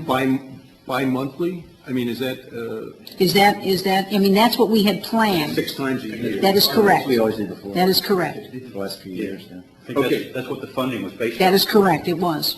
All right. Now let me bring it back to the council. And council, I know you have comments, and so if anybody'd like to say anything. Well, I think first and foremost, the Beachcaster should reflect the fundamental principles that define Satellite Beach. Now, what are those principles?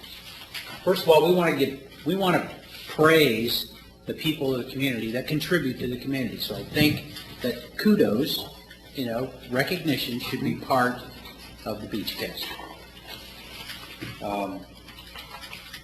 One of the things that brings us together as a community, it always has, my wife will attest to this from the time she was a little girl up through adulthood, is that opportunities to volunteer bring members of the community together. Now granted, you're not going to get 100% participation. Frankly, with any professional organization, 90% of the work from a volunteer perspective is done by 10 to 15% of the people.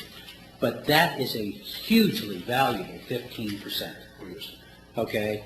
So the Beachcaster should have opportunities to volunteer. Okay. All right?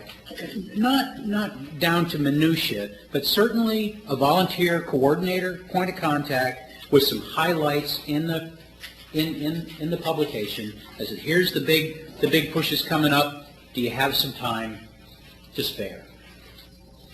And the Beachcaster should somehow strengthen community relations. I mean, you read everywhere or hear from people that Satellite Beach is being torn apart. Well, I disagree with that. I've been walking door to door, all right, for the last several weeks, and I don't sense that. But what I do sense is that there is a need to strengthen our community relationships. Whether it's just walking next door and shaking hands with your neighbor, and if you disagree on something, then disagree, but at least it gives you something to talk about and talk to each other. And the other thing that people really need, especially the folks that are homebound, and I met a few even today. They sat down with can I say the name? Okay, well, I sat down with a 92-year-old woman, all right, who was basically homebound, and she just loved the fact that she got her Beachcaster and that it had news in it of interest. I mean, that's her no-kidding newspaper. She could get the Florida Today 7 days a week, but when she gets that Beachcaster, that tells her what's going on in the city. And it's important to her. And so we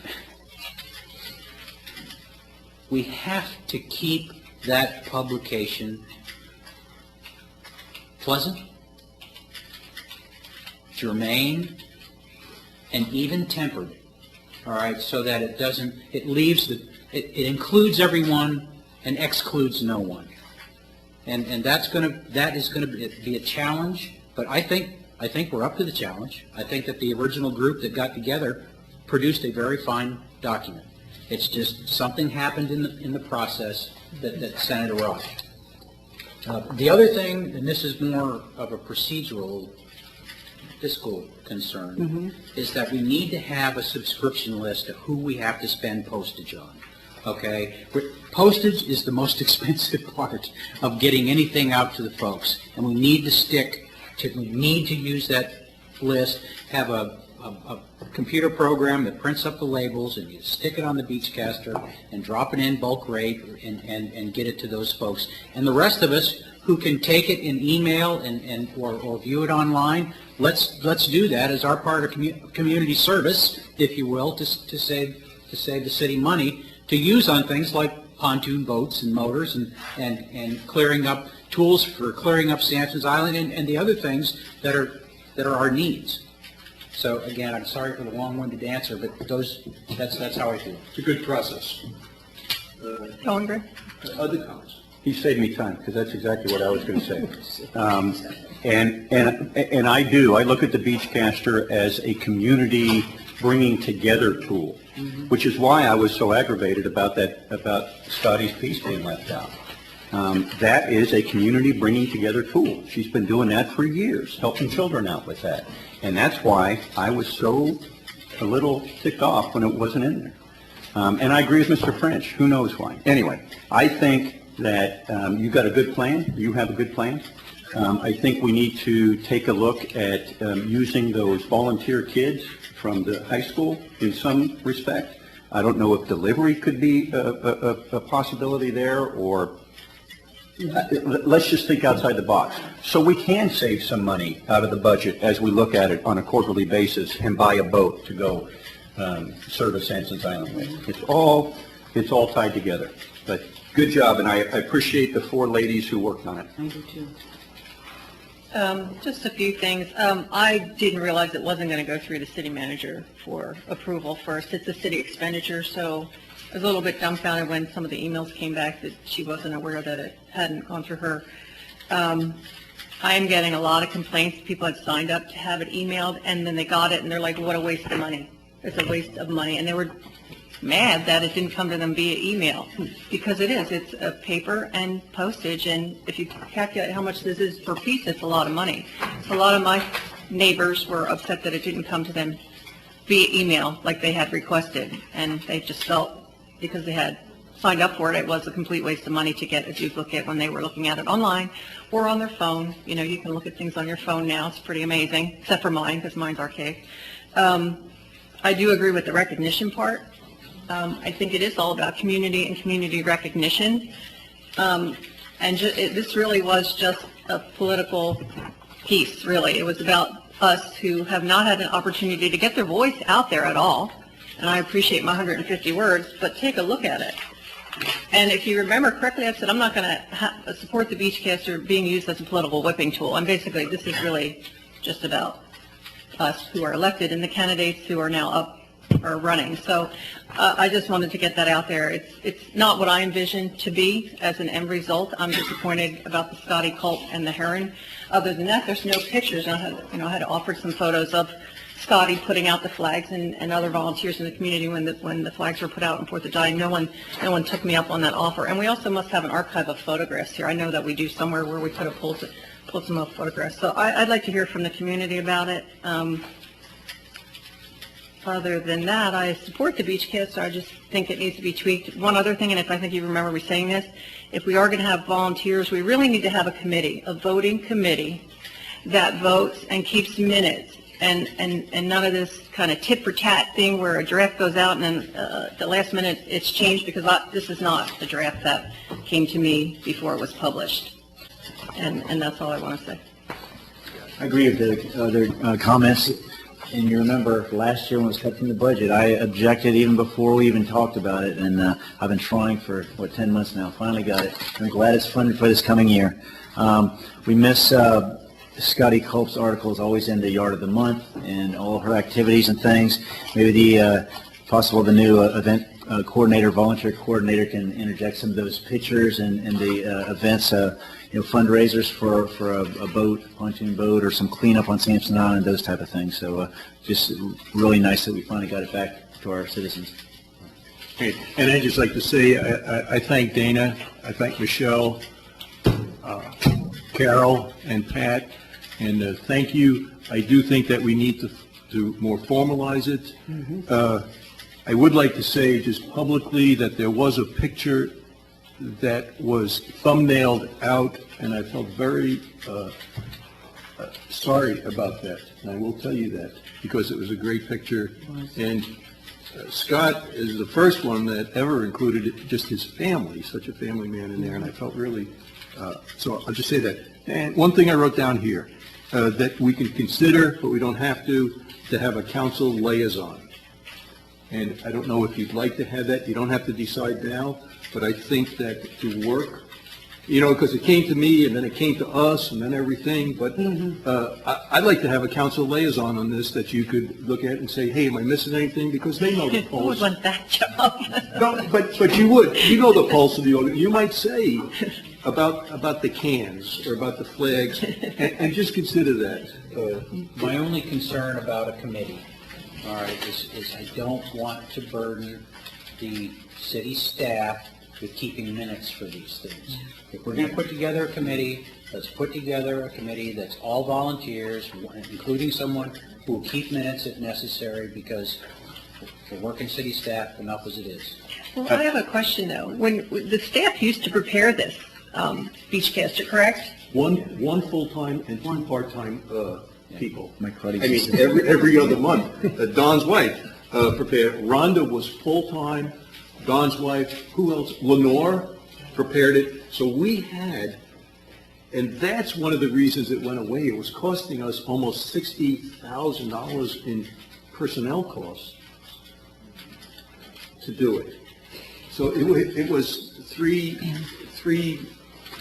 full-time people, and that's why it went away. So we're trying to recover from that. And you know, I'm used to doing this. It's just that all of this was backed into budget and everything else, which made it a little bit different as you're trying to get traction and move forward. And we had discussed this. So it's not that difficult for me to do it, but I am going to need a lot of input from the community. Why don't we even suggest that the community give some articles that are newsworthy, that they can contribute, and that's the kind of thing I would like to see, is what's happening in the community, and send those in, whether it's Lions Club and their pancake breakfast and the things that are happening there.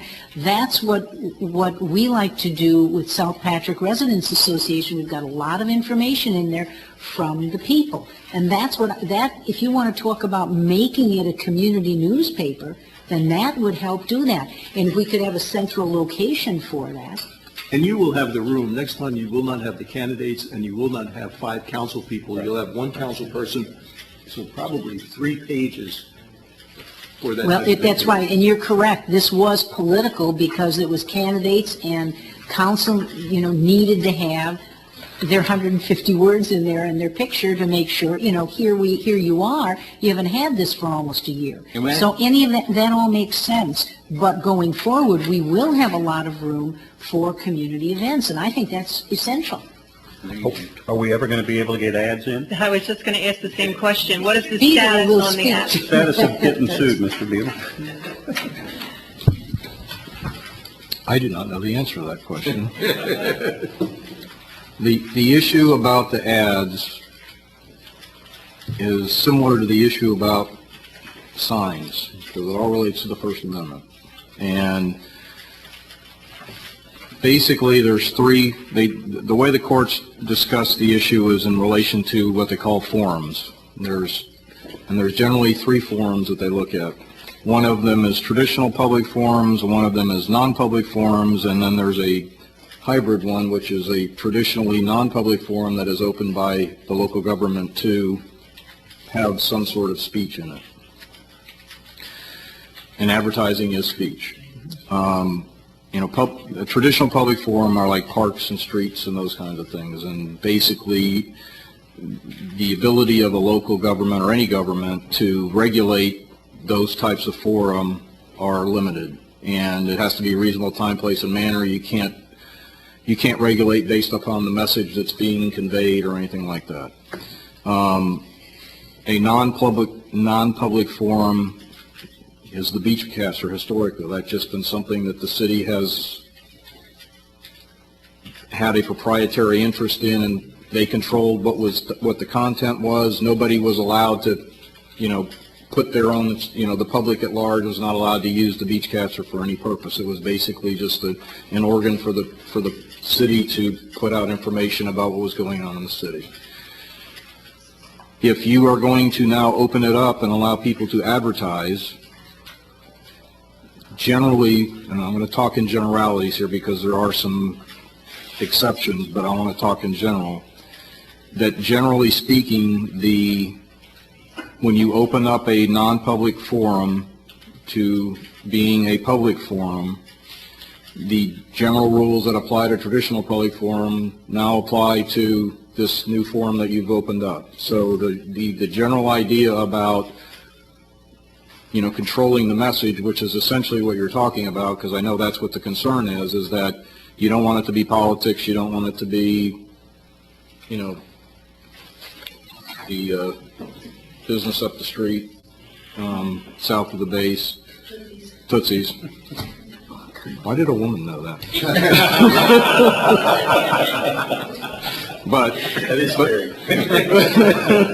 But anyway, the general rules regarding traditional public forum now relate to this new medium.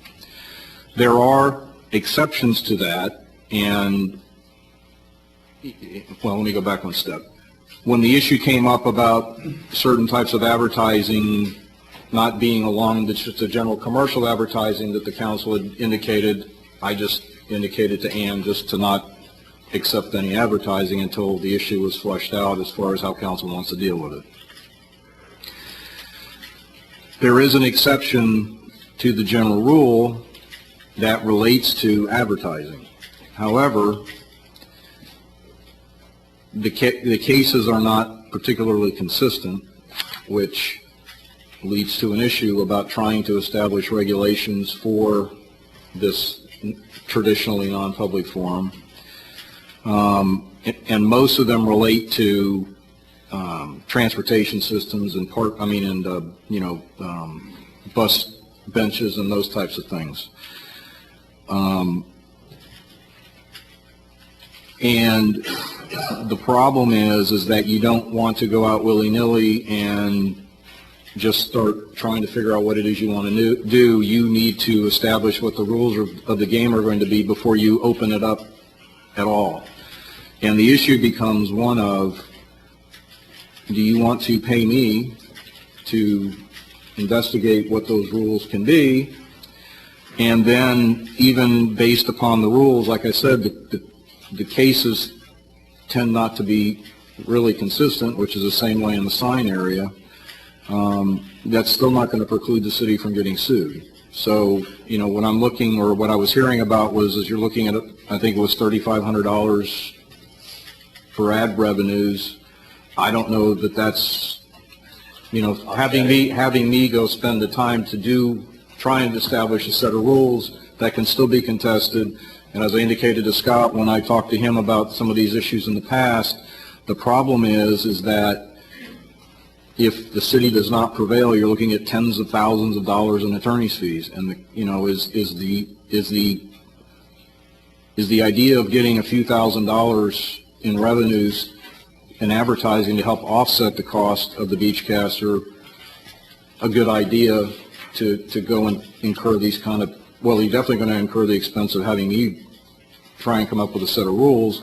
But again, if you get involved in litigation, you're looking at a lot more money than that. Yeah, the one thing that from our discussion, to cut through and make it real simple, is that if we say we're going to take ads for goods and services, we cannot limit it to that, because there's the freedom of speech comes into play, and someone could put in that little card, business card space, as long as it wasn't slanderous, you know, and so you can't really limit it, because like you say, going forward, it's problematic. You're going to run into all sorts of issues, so we can't say only goods and services, because that limits free speech, and that's what I got from our discussion in a nutshell. Well, like I said, there's a limited area that you can potentially address it, but it's problematic, just like some of the sign stuff is that we talked about before. You know, I'm sorry. Go ahead. That's okay. So if we have a public forum or allow public input on articles, isn't that the same thing? How do you edit them? And then we're kind of in a catch-22. Either this is controlled by us, the city council, as far as its content, or it's open to the public. It becomes a community newspaper. Well, I don't know why we couldn't edit it when, you know, and I'm just saying, earlier you said, yeah, why don't we get community stories? Well, how do you limit the content on those stories then? Well, the city controls what goes in there. It's not that John or Jane Doe can go and say, I want this in the newsletter because I've paid you to do this, or you've opened it up so I can put anything I want to in that newsletter. The city ultimately controls the editorial content of the Beachcaster. At least that's always been my understanding. Well, I know last year I had a banner up at the high school, and I paid for that. I paid for the advertisement. I paid for it to be. You also have one, so did Mr. Crotty in the Scorps program. That's fine. Well, when I sent the same thing for the Surfside program, they sent it back and said we don't accept those kinds of advertisements. It just said go. What are they? The little guys over there. My little guy. No big deal. and they rejected it. What am I going to do, sue the school? No. Well, what kind of person in this community would sue the city council? And I say, go for it and let them challenge it if it's, let them do it. Let them do it. I mean, we can't make a decision on signs. We have all these horrible signs going up. We can't make a decision on advertising. I asked them 6 weeks ago to have a policy on advertising, so we're not going to do anything. We're not going to fish and we're not going to cut bait. We're just going to sit on the boat. Sure, you hit the nail right on the head. I mean, what is the purpose of the Beachcaster? It's to get word out to folks on things that bring us together as a community. Pure and simple. And part of an integral part of our community are the businesses that service us, that provide us our food and our sprinkler systems and our plumbing services and our electrical services and our groceries and our beauty,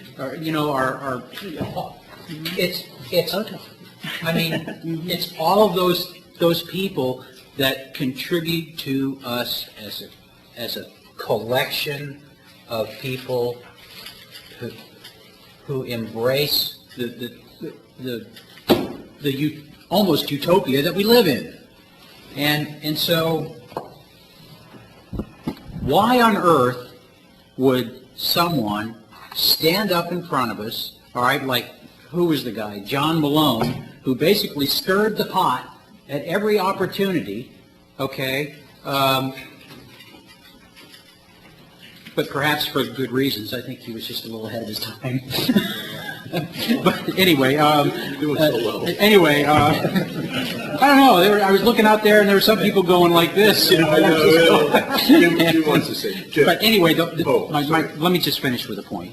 All right. Why would someone want to sue the city? All right, for trying to save all of this money, all right, and get good word out about all the things that cause us to be successul in this community. You set up criteria. You need to be a business. Really, it gets back to that whole neighborliness policy. Well, you got to remember something. You're looking at the universe of advertisers as being the city of Satellite Beach. There could be somebody else, Tootsie's again, to use as an example. They're not in the city. And if they want to advertise and we tell them no, there's nothing to stop them from suing us. I mean, and that's... It's nothing from stopping anybody from suing us. No, I understand, but the problem is that the law is not well settled in this area, and I'm just, the council can do what it wants. I'm just letting you know that it's problematic, and that's the issue. Mr. Beadle, how does, I understand what you're saying, but there's got to be some sort of a control on advertising with regard to, like you brought it up, things like the park benches. People can advertise on park benches. Somewhere, somehow, the county has the ability to say, no, we're not going to put a Tootsie's ad on this park bench. But and that's part of what I'm talking about. The cases that discuss this in great detail, and again, it's not consistent, but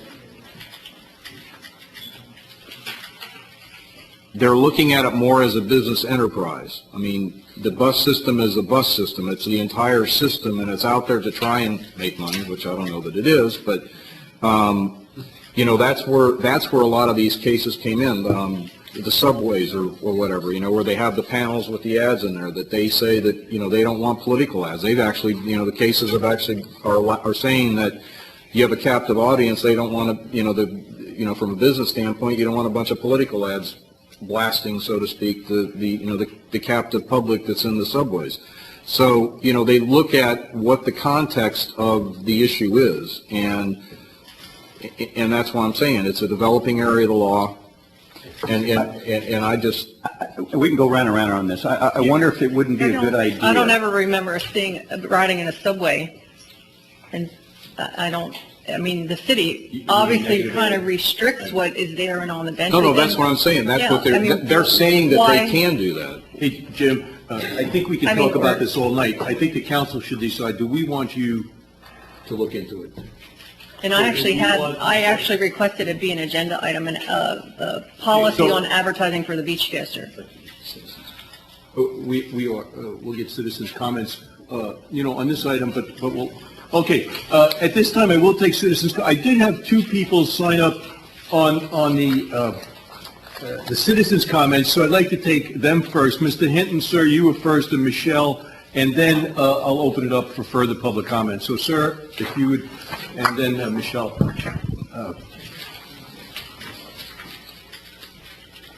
I'm Charles Hinton. I'm a resident of the city.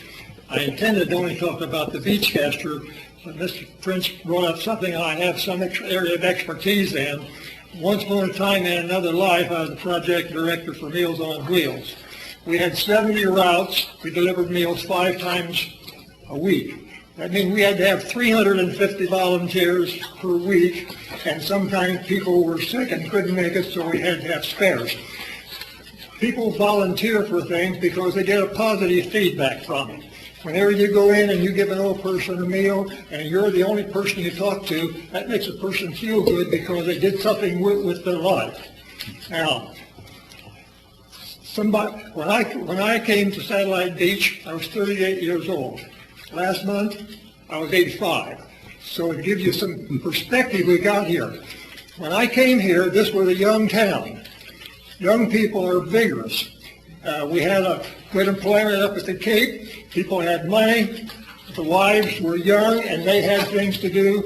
And there were lots of things to do in the town. So you had a good volunteer force that has developed. Now, your population in town, in my opinion, is very elderly. They're not all as old as me, but by and large, they're elderly. And elderly people do not do things which require a lot of vigor.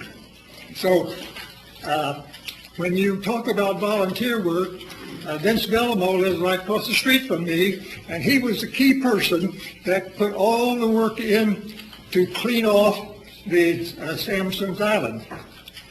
He worked like that was his full-time job, and he had a good corps of volunteers.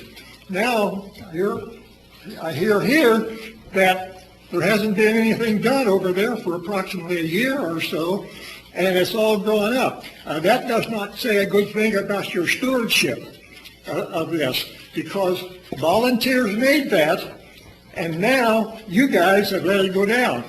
I can't imagine that you would not look at that as an obligation of a recreational area for the city, and you should provide them transportation to it.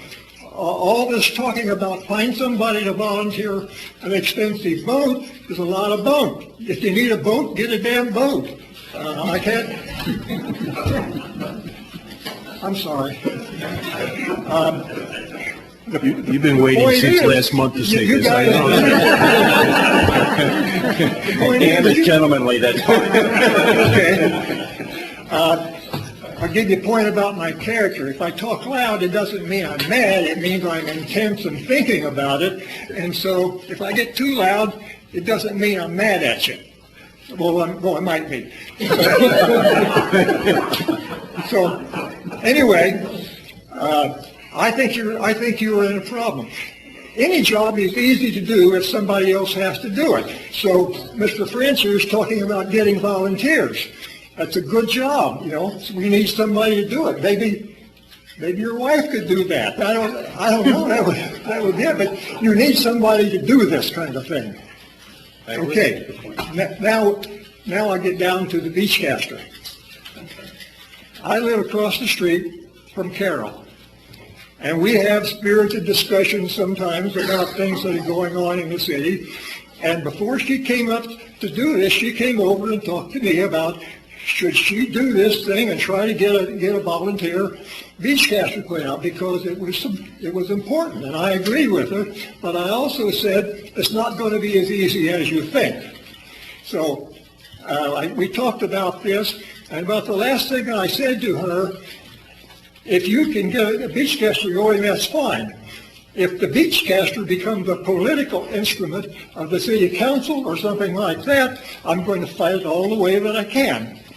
Now, I heard that I get a lot of stuff someplace, I don't know how good it is, but it appears to me that they put out a Beachcaster and there was some problems with it. I have a mantra that goes with me, and that is, if you do enough things, you'll eventually make a mistake. And now, I don't know what the mistakes were made. I do not believe that Carol lost that piece about Scotty because she would not do that kind of thing. Carol, and I knew her husband for a long time.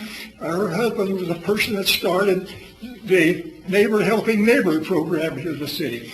I know that she has an ethic to do that, and I would never believe that that she did that to take that out in retaliation for Scotty. I will never believe that.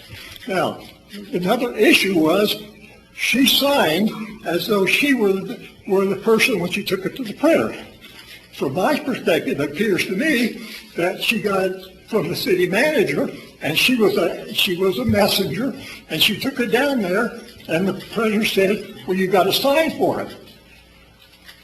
That doesn't mean that she was responsible for it. She signed for it so he could get in there. So, okay, I talked too much and too loud, and I apologize. Thank you, sir. Michelle?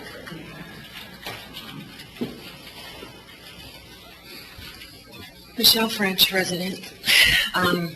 First of all, I am pleased the Beachcaster got done, but I want to go on record that I was not involved with the final document. I was out of town.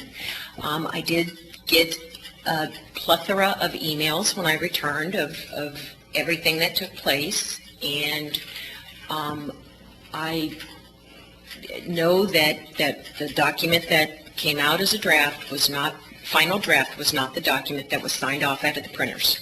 The printer has cleared up the fact that he only prints what he is given. He does not add art to the printing. He was given that. Okay. That being said, as Councilman Billman was discussing the whole issue with Scotty and the cans, a couple of people behind me questioned the truthfulness to that statement. And when I responded and said, yes, it is true, they questioned the truthfulness to me and said I was lying. I do not lie about this. If anybody has any question, please go talk to Ricky and Scotty herself. I was over there yesterday. Scotty is very much in tune with everything that's going on. So if anybody questions whether the can donations have fallen since the last election, please go speak with her. Don't take anybody else's word. Go speak with her or Ricky. They've been doing it for 28 years. I think he knows if the number has fallen. So that being said, furthermore, I find it in the emails that transpired, I find it very confusing that certain people that presented articles for the Beachcaster, nothing could be changed or omitted unless the committee went back to these people and asked for direction on whatever could be done. However, Scott's picture could be changed, the format could be rearranged, and Scotty's article could be left out.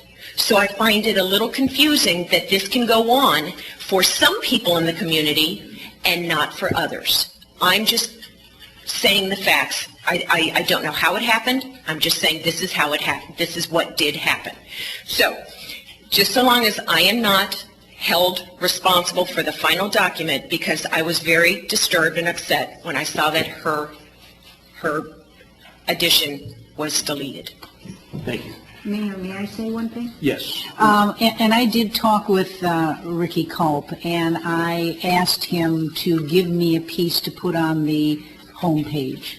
I know Scotty fell, and he was there with her and so on. But the issue is that I said that we would put it on the homepage, so that you try to do double time to make up for what has happened, and. So I just wanted to mention that. And then, like other public comment, now we are talking about the future process, and I understand everything, but we're pressing. Yeah. So the future process, what do you want us to do? What do you want to see? Trevor, you want to come up, and John, you'll be next. Sir, Trevor, and then John Fergus. So what do you want to see? What process? Trevor Long, resident. I'm aware, and this goes to Ann and Lloyd's comments a little bit. The high school, a lot of community activities revolve around the high school and the middle school and the elementary. In the high school, there's actually a comp tech class where they do graphics design. And I think it would be both beneficial to the school to get school news out and beneficial to the students to maybe learn some more or have another opportunity to do some layout and some content editing. That's all I have. Thank you. John? Dave, do you want to come up also? Tom Fergus, 135 Maple. As to the attorney spending our money to look into how the city can, I'll call it, subvert the First Amendment, I think it's absurd. Leave it out.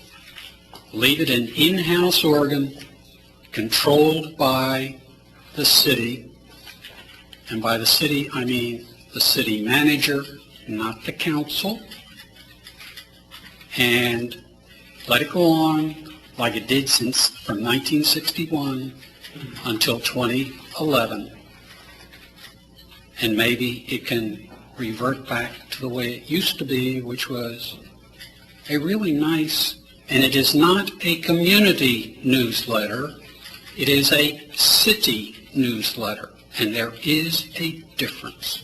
Thank you. Dave? I think that's what you meant, though, didn't you? Dave Allison, resident. Being that it's a city newsletter, can we limit the advertising to businesses in the city limits? That would eliminate any businesses that are like the Tootsies or whatever. Is that possible? I don't know. We'd have to look into it. Well, that's Dave. basically what the whole issue, yeah, that's what the issue is about, is whether we can do that or not. Carol?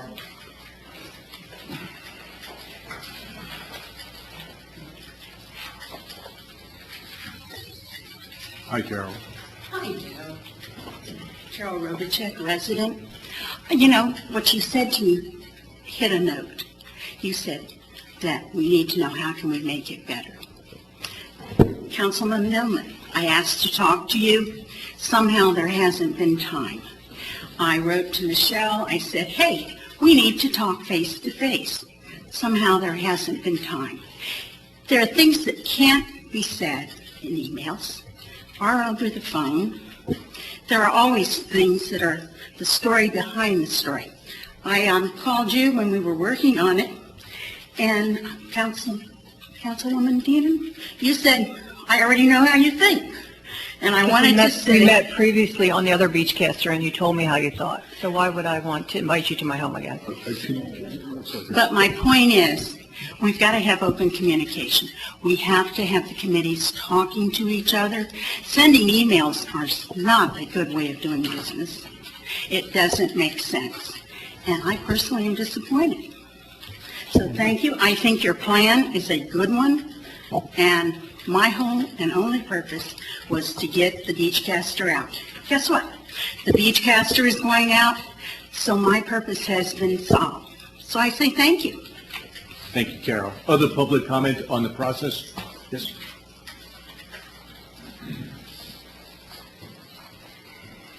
Hi, Courtney Barker, 49 Wilson Avenue. I thought I could help you out with the advertising. You had to ask the question of how the county got benches with advertising and how the shelters, transit shelters have advertising. And the county actually has a contract with Media 2020, and that's a group that a company that comes out and puts the benches and the transit shelters in themselves and actually owns it and then runs the advertising program themselves. So the county doesn't, there's very few local governments that actually run their own advertising program. I'm sorry. So the reason they can do that is because they actually own that piece of property. Yes, It's not that's correct. So they have a contract with the county to have that right. And same with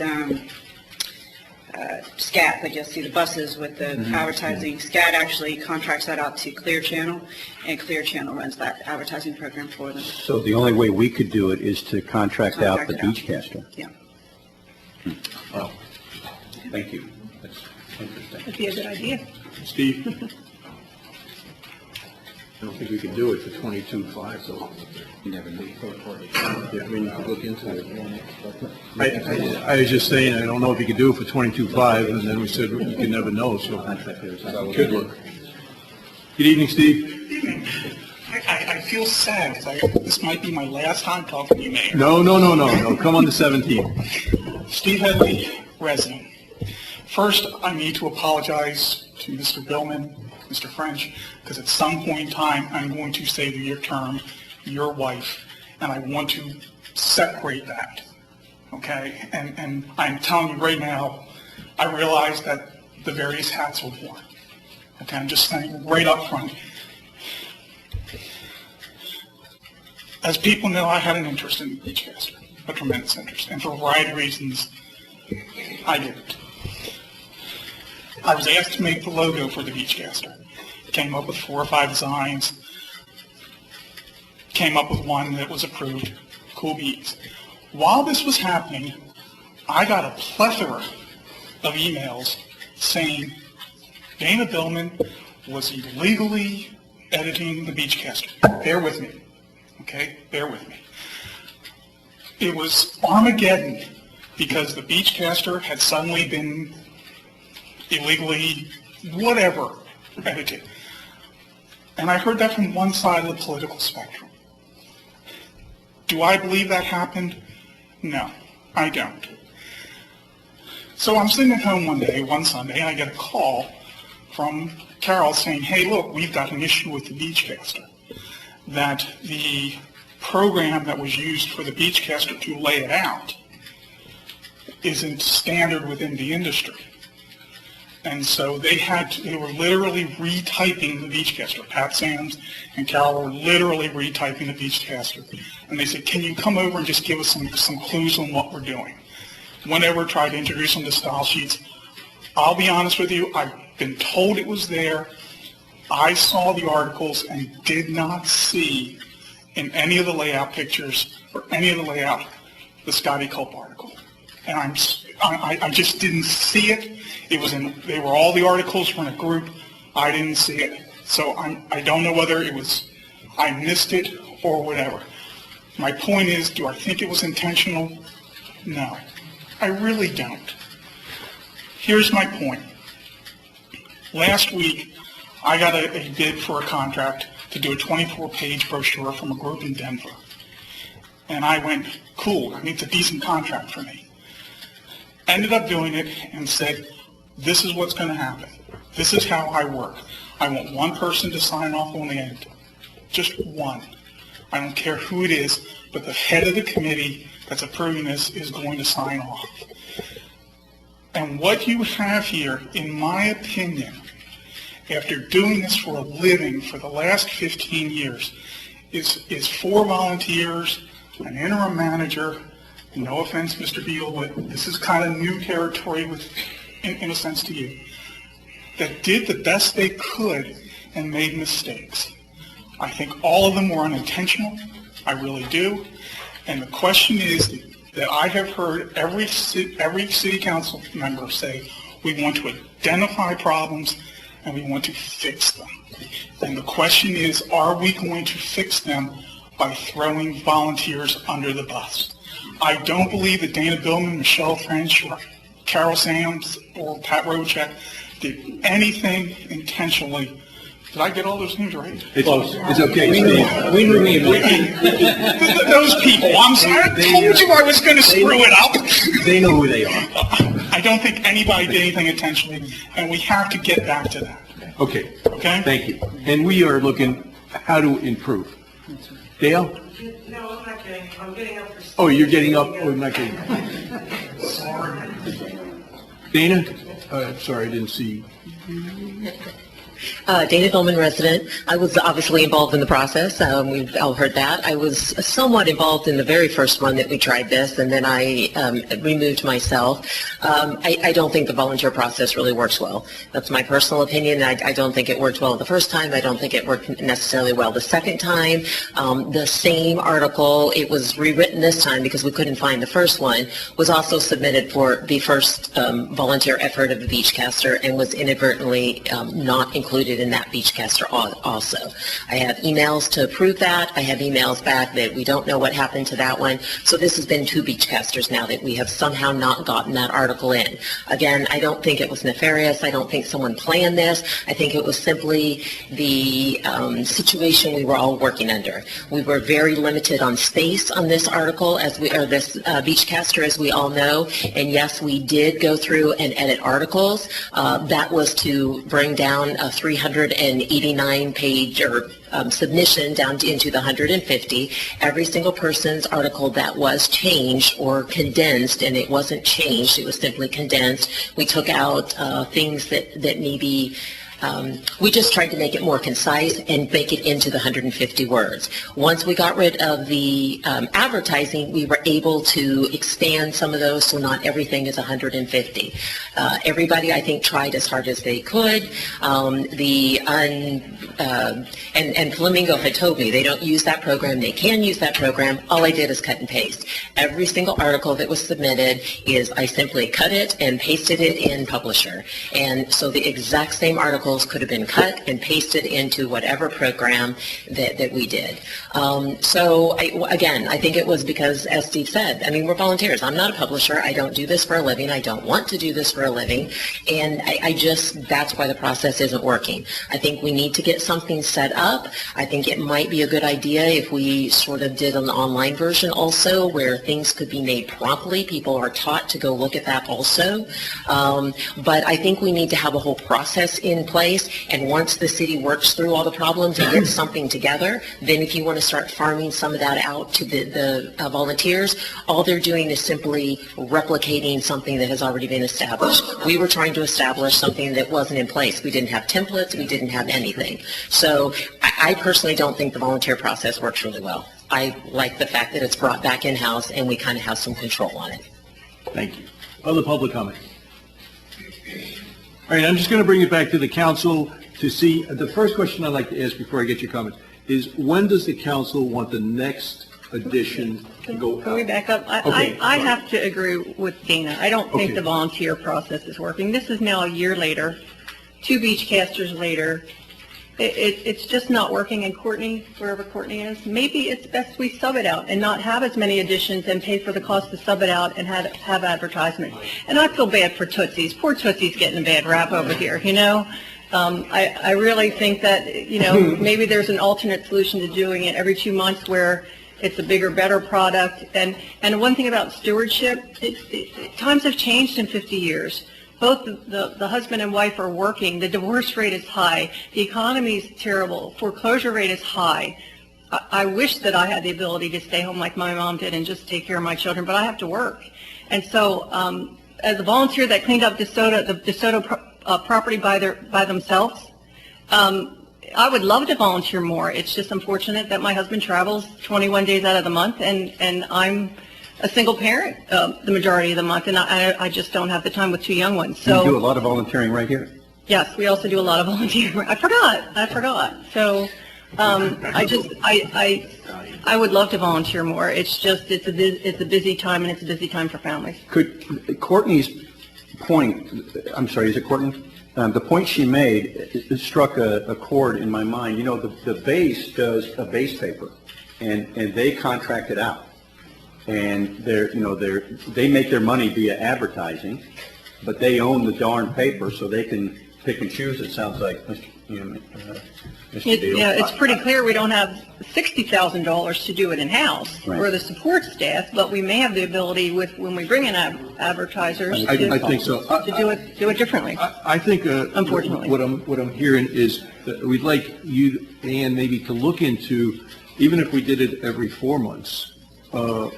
Maybe somebody contracted out. I don't think, personally, that the city manager is going to have the time to do this without the cadre of people that the former city manager had. It just doesn't appear that. But if we could contract it out and do it every 4 months and have a nice base newspaper, is terrific, and it has ads in it.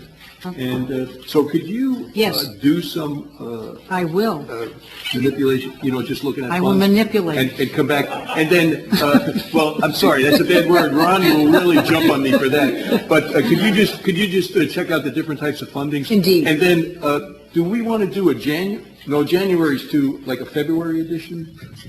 And do you want to shoot for a February 1st edition? Well, you're going to have potentially, new council people and... I know, but January is going to be, if you want to put it out January 1st, December is a hard month to work on.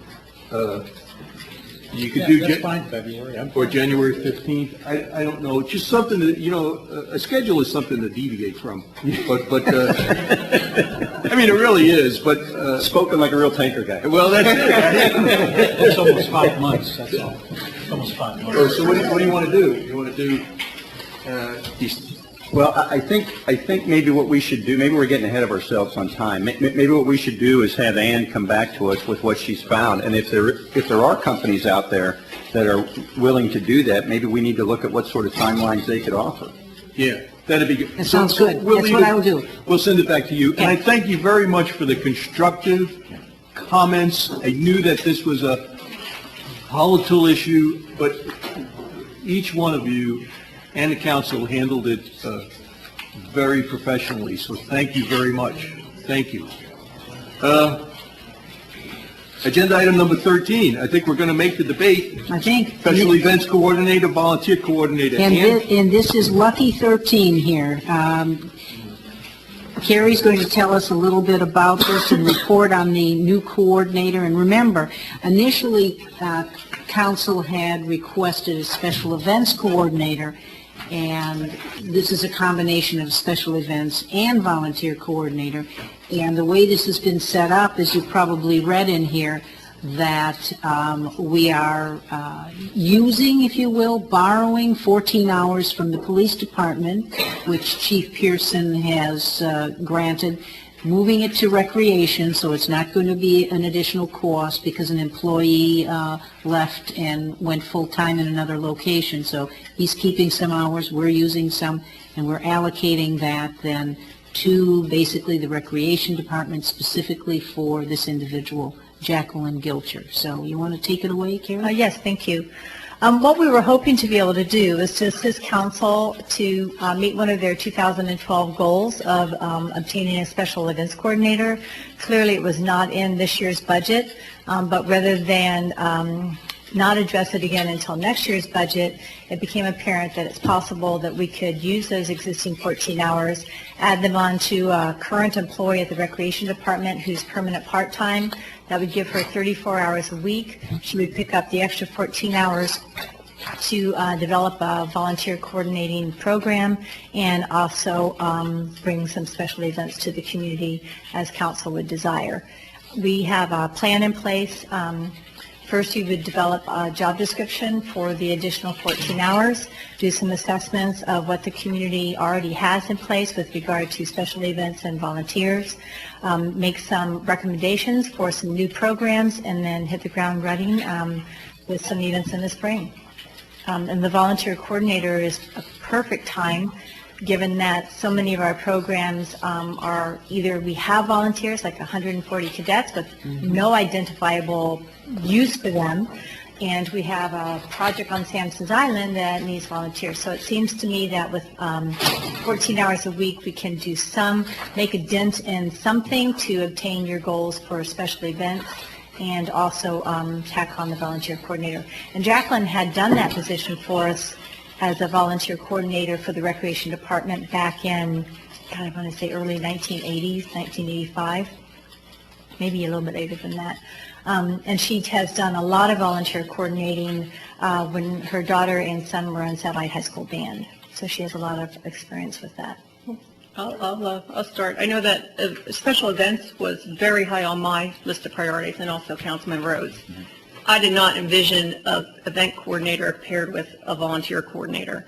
And we had talked specifically about bringing in an event coordinator that worked on a commission basis only. And we're talking about some nice size events. And I don't know what Scott's thoughts are, but I'm a little confused by this combination. I know that we've talked about it when Ann first came on, and I expressed what my vision was. I'm an event coordinator, and I'm talking about something that probably can't be handled by an internal employee. And when you say volunteer coordinator, I think that's a service that the city staff needs to provide anyway and shouldn't be paid for it. When volunteers come here and they're volunteering to do services, I'm not sure why we're paying them, and this is not what I envisioned as part of the goal that was put at one of our top priorities. And I don't know how you feel about it, Scott, but this is not what I thought it was going to be. And also, I'm very concerned if a part-time employee is turned into a full-time employee, how do we pay for those benefits? We're trying to cut benefits. Well, you'll have to explain that, because it says going from a part-time employee. Permanent part-time does get limited benefits. A permanent part-time is as long as it's under 40 hours, they're still considered permanent part-time. She already is permanent part-time, and her only benefits are accrual of vacation and sick. There are no health or... Which is a huge topic. Yeah, would this person now qualify at 34 hours for the health benefits, health, vision, dental? No, sir. No. Okay. Only vacation and sick accrual. So it's basically... It's the same thing she is, it's 14 more hours. Okay. And if you also notice, there was that suggestion also of some signature events and possibly a percentage of, so to speak, profits for those events. So I'm not sure that this person would not be qualified to move forward and do some of those things. Maybe we should see how it goes. Well, I know that when we first talked, you asked me to come up with an event to see if the staff could pull it off. Well, now again, it's a year later, and this was huge on the community's list. It brings in revenue for the community, and I think it needs to be someone, we were going to go out for an RFP for someone to come in and do it on a percentage basis, and I'm just really concerned with it staying internal and just beefing up in hours 14 a week. And I just don't understand how you transfer hours back and forth. We just had a budget hearing, and this didn't even come up. Well, someone has left the employ of the city recently, and that's how that came up. Post-budget. Correct. Well, let's keep the money in the budget and outsource the event coordinator and give them a percentage, and if it brings in revenue for them, great, and if it brings in revenue for us, even better. I'm pretty excited that we're getting moving forward on it, even if it's a part-time basis. We've talked about this for a couple years probably prior to he joining council. I'd like to see volleyball tournaments, surfing tournaments, skateboard. First Friday nights have a guy with a guitar and some snow cones at Pelican Park. Those type of things really makes a community. I think it's a great start, and we can modify it as we go. The numbers, like I say, the numbers, we're not spending extra budget money, anything like that. It seems like a win situation to get going on this. So. Yeah, I agree. I'd like to get going as quickly as possible, and if this assures that happens, then I'm for it. However, I got to ask the tough question: what makes us think that this particular person can actually handle something that large? I mean, has this person done that sort of thing before? She has done, the band volunteer coordinating is quite large for Satellite High School band, so she's done that. No, but we're talking signature event, remember. We're talking surf event, sailboat races, you know, I put that one in. Skateboard stuff. Air show. She's helped us. Christmas tree lighting. Yeah, air show. Presidential campaign. She's helped us with all our events, and I understand they're not as large as what y'all had envisioned. What we'd like to be able to do is, once we've done some job description development, some assessment of what we already have, we need the public input, we need council input to find out what you're looking for. A special event coordinator could also be the person who goes out and finds a signature event, the company that comes in and does that and arranges that and makes sure all the details are done, as opposed to setting up the entire whole thing herself. There's no one person who can run any event. The Ocean Beach Reef Festival is coming up. The city's got... Here's an option. Maybe we do a test drive. That's what I was going to say. Yeah, and maybe... I think it would be a good idea if we said, yay, verily, go do this. You've got a 3-month, let's set up some sort of a time frame. You have 3-month, 4-month, 5-month window, and within a month, we would like a plan for, 2 major events over the next 12 months. And have her come present it to us and see if, we feel that would be a doable thing if we think that the plan would work. Well, that's making me feel a little more comfortable, but, one of the reasons why the can keeps being kicked down the road is that you keep coming back to us and say, what would you like us to do? That's why you have an events coordinator to come back and say, this is my plan, this is the plan for the city. And so that's why I'm a little bit frustrated, and we keep talking about the can being kicked down the road. We're not supposed to micromanage everything. If we're going to have an events coordinator, I want to see some events and a plan. And I'm just concerned too, we not only need a job description, you probably need a pay grade change. You need an ordinance to change that. On and on it goes. It's not that simple. It's not as simple as just saying, hey, we're going to give you 14 more hours a week and change your job description. One of the things that council talked about was envisioning sessions too, and I think that could involve the community. I think that was the one thing that caught my eye in the goals of council, is to include the community and find out what everybody wants.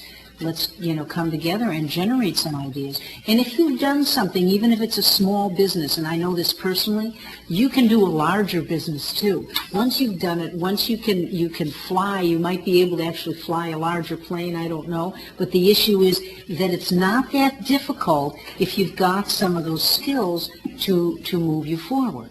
I just think that the city, with the staff, as lean and mean as it can be, is biting off a little more than it can chew with this events coordinator. But if that's going to be this person's only job. It's not. Well, there's 20 hours a week that she already works for the recreation department in the morning, and she would, this would be an extra 14 hours. And, we're flexible enough. If she needed lots more hours for special events, she gets those. And well, I think it's worth a test drive. And I think maybe her first order of business would be to put together this envisioning event. Let's see how that goes. And let's not promise her the world and promise her a long-term opportunity, but make the point to her that, hey, you've got to hit the ground running with this effort. If that's the case, we need to set a serious time frame. Yeah. So maybe within a month, let's have the envisioning session set up. Yeah. Because we're coming into Thanksgiving, Christmas, and that kind of thing. But if we kick that can, now we're talking 3 months. So this person could just come back and say, I want to plan this, a volleyball tournament or a softball tournament. No, that's easy. You're just really giving, they need to, this is a serious plan. I mean, I just, first of all, someone's already coordinating the volunteers. So you're basically saying, I'll give you 14 more hours and throw in the events coordinator. I don't know. There's nobody coordinating volunteers in this city. That's right. I don't have, if an Eagle Scout project and how gentleman. How do you coordinate your volunteers at the rec department? You said you run by volunteers. If young people from a high school or BCC or whatever come into us, we have a list of volunteer opportunities that they can do. If they can't do those, I don't have a list of any place else they can go. I might suggest they go to Scotty. I might suggest they go to the library. I might suggest they go to the zoo. Wouldn't it be wonderful if a high school kid came in and they gave him a list of 18 places he can go, start with ours and work down there? No, I agree with the volunteer coordination. I've been counseled by several other city councilmen from other cities that they wondered why in the heck we don't have a volunteer services coordinator already. I agree with maybe we should have a volunteer coordinator, but separate it from the special events coordinator, which is a whole other bailiwick. Okay, let me get some public comment, but my only comment is I don't think 14 hours is going to cut it. To me, it's almost like a wedding planner. You plan all this stuff, and then when the wedding comes, I mean, it's more than 14 hours. This person is going to be working. I think it's a full-time job. Let's see what 14 does, but I think you're going to have to. I don't think it's going to work. But if we start at 14 next year, if it's successful, you budget for a full time. Yeah, I mean that's what you have to do. But I think the council, we want to do this. Public comment, agenda item number 13. The council is going to go. Trevor, you can come up. Is looking to do this, and then have this person come back with what they have planned.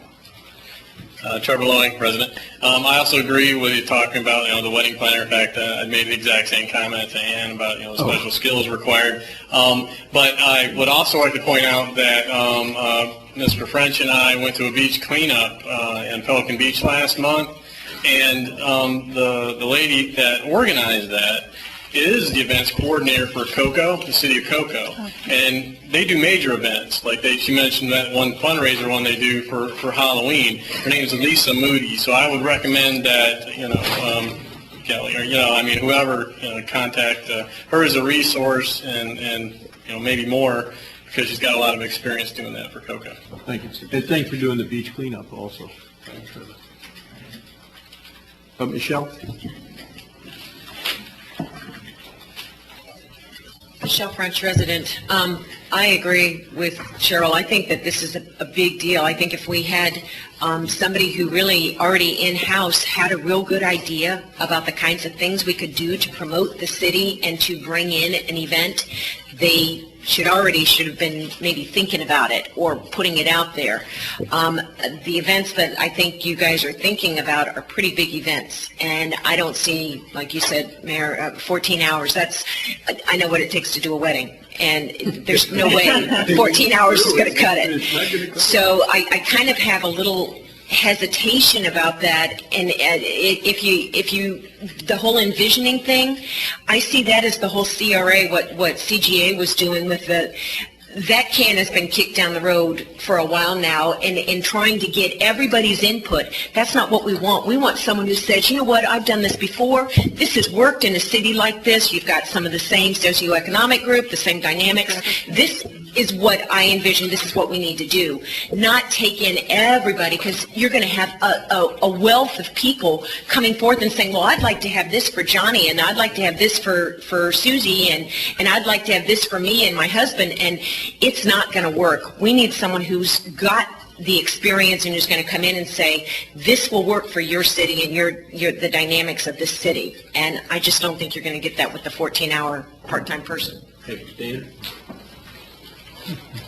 Dana Billman, resident. I have to agree with all of that. What I envision for the city is not someone that has been working here doing the same things, the same stuff over and over, and just giving her 14 more hours and say, go develop, reinvent the wheel here. I don't think that's going to happen. I also agree we need a volunteer coordinator. We're talking about all these things. We want to bring the city together. Maybe, because if she's doing that, then all of a sudden she suddenly doesn't have time to do her stuff at the rec center. We have a great rec center with a great department. We want her to continue doing whatever it is she does at the rec department, because that needs to not fall off. Maybe we need to take that 14 hours, make her our volunteer coordinator, and make her throughout the city, not just the volunteers within the rec department. Start coordinating, setting up these events, having volunteer events where these things happen, and then we create another position that is our signature event, or our special coordinator, and we really go, because we want someone that has experience on more than just a little local level. We want someone that knows how the people to contact, how you advertise, the people that understand how advertising goes out on park benches. And that is something that is a learning curve, and we don't want to be in our city trying to go through this learning curve just like the volunteers did with the Beachcaster. It needs to be someone that does this, has put together a plan, already hits the ground running with a plan in place, and comes to us with the ideas and say, I have 5 great ideas for you. Pick the top 2 that you want to do. And then we as a city say, that's really exciting. And that's what I think. So I kind of think that maybe we need to give her the 14 hours, but focus her more on, let's have a really concentrated, energetic, enthusiastic volunteer effort within the city in all levels, and give her the time and the money and the ability to do that. But we go look for something that probably has a little more for us for our special events. Thank you. Carol?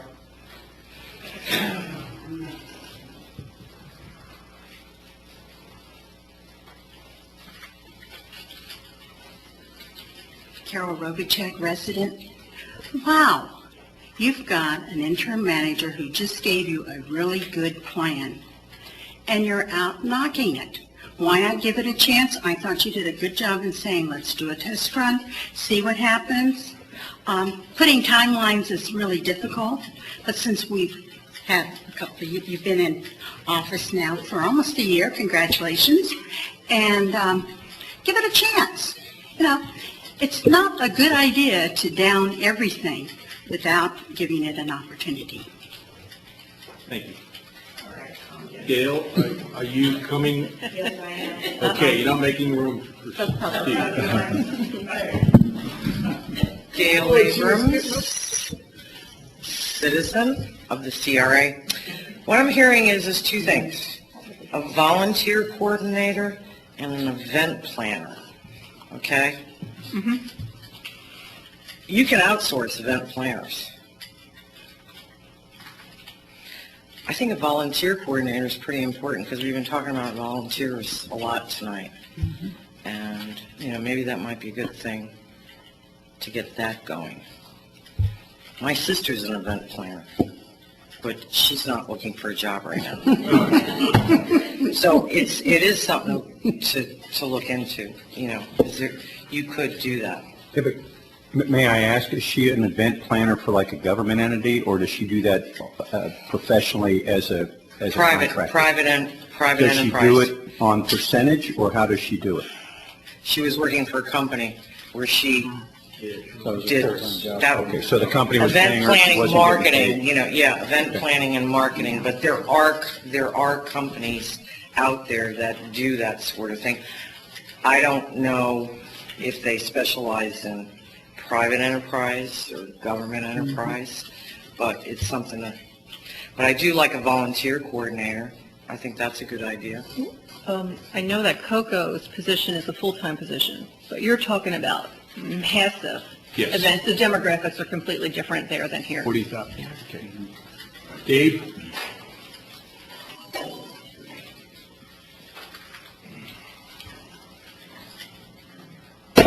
Gabe, citizen, Satellite Beach.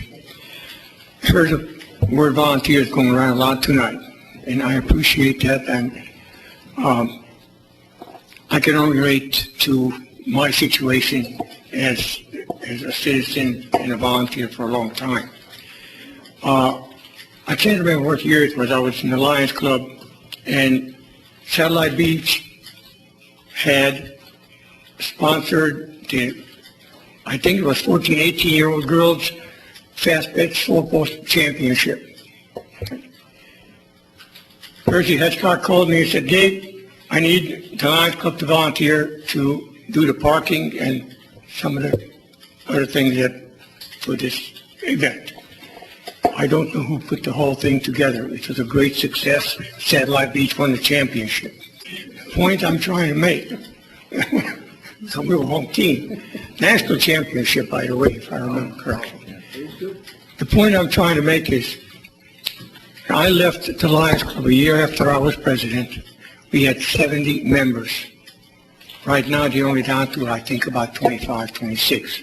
They just now recently started the pancake breakfast back again. For a while, they didn't do it because they didn't have enough people. They gave away or loaned out all their equipment for the pancake breakfast. The point I'm trying to make is, I don't know why, but our volunteer people have decreased tremendously. It's by at least 50%. When I chaired one of the pancake breakfasts, we served 2,100 people, pouring in lots of money. The last pancake breakfast I went to, I asked the coordinator, how did we do? She said 800 people. And Satellite Beach suffered because of this, because when I became a Lion member, as much as I hate change, I try to change the Lions stuff, because they used to take all their money that they taken in as a profit and send it to Lions International. But when I went and became a member, I said, hey, the community is providing you with money when they come to those pancake breakfasts. Let's give 50% back to the community. If I remember, I don't know if Kara remembers or not, but I presented her the first check that the Lions Club ever donated to the city. And I believe you used it for a playground in one of the places. I don't know if you recall or not. But anyway, trying to get on my 3 minutes. Biggest problem, I don't know if it's the younger generation or it's the economy. I don't think it's the economy, because this has been going on for quite some time. And I don't know if it's the younger generation or whatever. But all the Lions, there are some Lions still there, like Bob Mosier. Bob Mosier got to be I think he's older than dirt, okay? But anyway, that's my point, is getting to volunteers, you know? Volunteer coordinator is a nice thing. I think we have one in the White House, but, you know, basically that's what I'm trying to volunteer and then drop it off to men. Can I ask a question? Mr. Fine, was it the Lions Club that put together the tournament? Yes, Percy Hedgecock was there, but Percy Hedgecock was very involved with his softball teams. Percy Hedgecock was very involved with it. Who put that together, Carrie?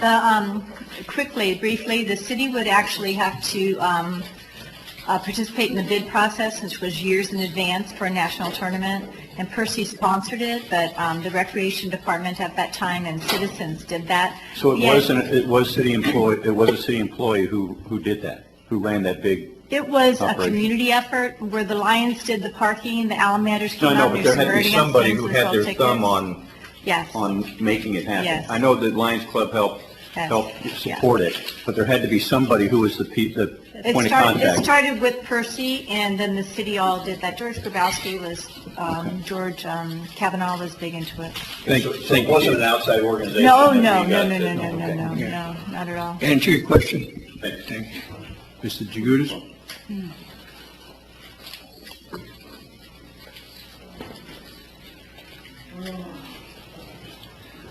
Ron Jagutis, resident, Satellite Beach. I guess what I'm hearing here now is that we have less volunteers in the community, and yet we are allocating money from the police department to the recreation department to run volunteers. And I believe most of the volunteers are in the police area, or am I wrong? Many volunteers are in the police department? The police department has a COPS and a Marine Patrol, but we, but that's not the we sort of would, volunteers. that's not what we're. I understand that. Well, I'm just going to say what I remember through the budget process. If Chief Pearson has signed off the 14 hours, fine. My whole goal is to have the ticket writing and software package to bring them up to date and saving those dollars for that. However, if we need this, fine. Event coordinator and big picture stuff, there are many venues to follow. There are a lot of contract people out there to do this for the big things. I think this needs a little more research. Thank you. Thank you. All right, I'll bring it back to council for discussion, and we have to give Can someone Carrie tell some... me how much per year the 14 hours equals? Well, that would be, and I know pretty much what she makes, you know, per hour, so it would just be a mathematical computation, and that's $18.50, so times, what was it, be 2,000 and... 2080. 2,080, that's right. Per additional, per... Well, 2,000, full-time is what, 2080 is full-time. It's full-time, so you're talking, you know, 34 hours rather than 40. And it's $18.50 an hour. Can someone just give me an annual rate? I don't have a calculator in front of me. One of the issues, and I think I brought this up during the budget, every time there's a penny available, we tend to spend it also. And I love our volunteers, and I have to agree with Mr. Fine. I think volunteerism, for whatever reason, is down. Maybe it's not the economy. I know, like I said, I would love to volunteer more. It's just not working for me. I know out on the Seahawks football field, we have the same thing. We actually have to call it mandatory volunteering, and it's the same three people over and over and over again. I think Mr. Hinton hit it. I think that's the primary reason, is that, you know, we have a population that has, the demographics have changed over time. And that's okay. And maybe not, maybe I don't see that because my children are younger and I'm involved with the schools and you see all these kids coming and going with the parents in the strollers. But I just don't think the two should be integrated together. I think that the event coordinator is a big deal. All right, let me bring this back. I do want to see what the council wants to do. Do we want to give it a try? Do we want to send it back for more, or do we want to see, and if you give it a try, that you want a special events program by some date? I would like to give it a try. I mean, if we keep kicking this can, we're gonna end up That where is we the are. words, it's like boots on the ground we're using. Okay, so, make a motion and let me know, or if you could say, when do you want the special events coordinator to come back with a plan? Okay. I'd like to make a motion to approve a special events coordinator, volunteer coordinator, per the explanation herein, and direct this person to present a special events plan within 45 days. Special events plan for the next 12 months within 45 days. Okay, is there a second? I'll second the motion. Okay, I have a motion by Councilman Billman, second by Vice Mayor Rhodes. Lenore? I want to make sure I got the motion correctly. You said to approve a volunteer coordinator to direct that person to have a 12-month. Well, it's the dual special events coordinator and volunteer coordinator. Motion there.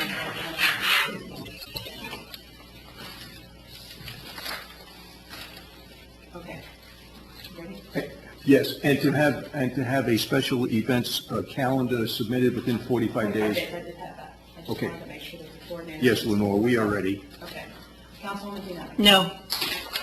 Councilman French. Yes. Vice Mayor Rhodes. Yes. Councilman Billman. Yes. Mayor Fontaine. Yes, and the motion passes 4-1. Please thank Chief Pearson and Carrie, thanks, and we look forward to that. Thank you. Agenda item number 14, I think this is on grant writing services. I think Correct. you alluded to somebody coming in next. Yes, they week. are, but I just wanted to bring council's attention to a few changes that we had discussed from back in August when this was presented, and I did delineate under 4A and B how those were changed, and also under 5A. For example, under 4A for the essentially, now this is a request for proposal, but you could also look at this as what we, even if we went out for an RFP, and I've talked with several grant writers, okay?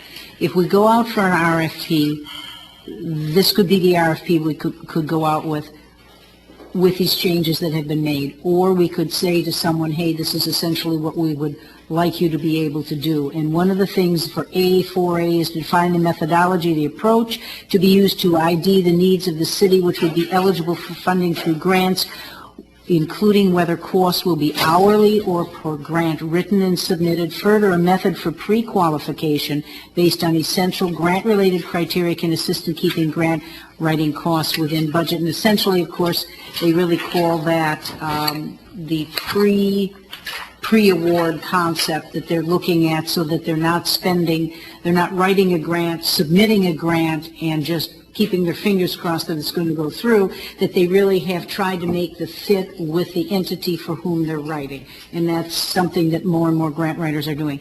D4B says detail the procedure you would utilize in IDing grants, which would address the needs identified as an A above, as well as identifying the length of the grant and whether matching funds are required, so whatever costs might be involved for the city. And under selection, I had indicated pay-as-you-go, as council had requested to put in there. Now, And you think you've identified one or two who can do that?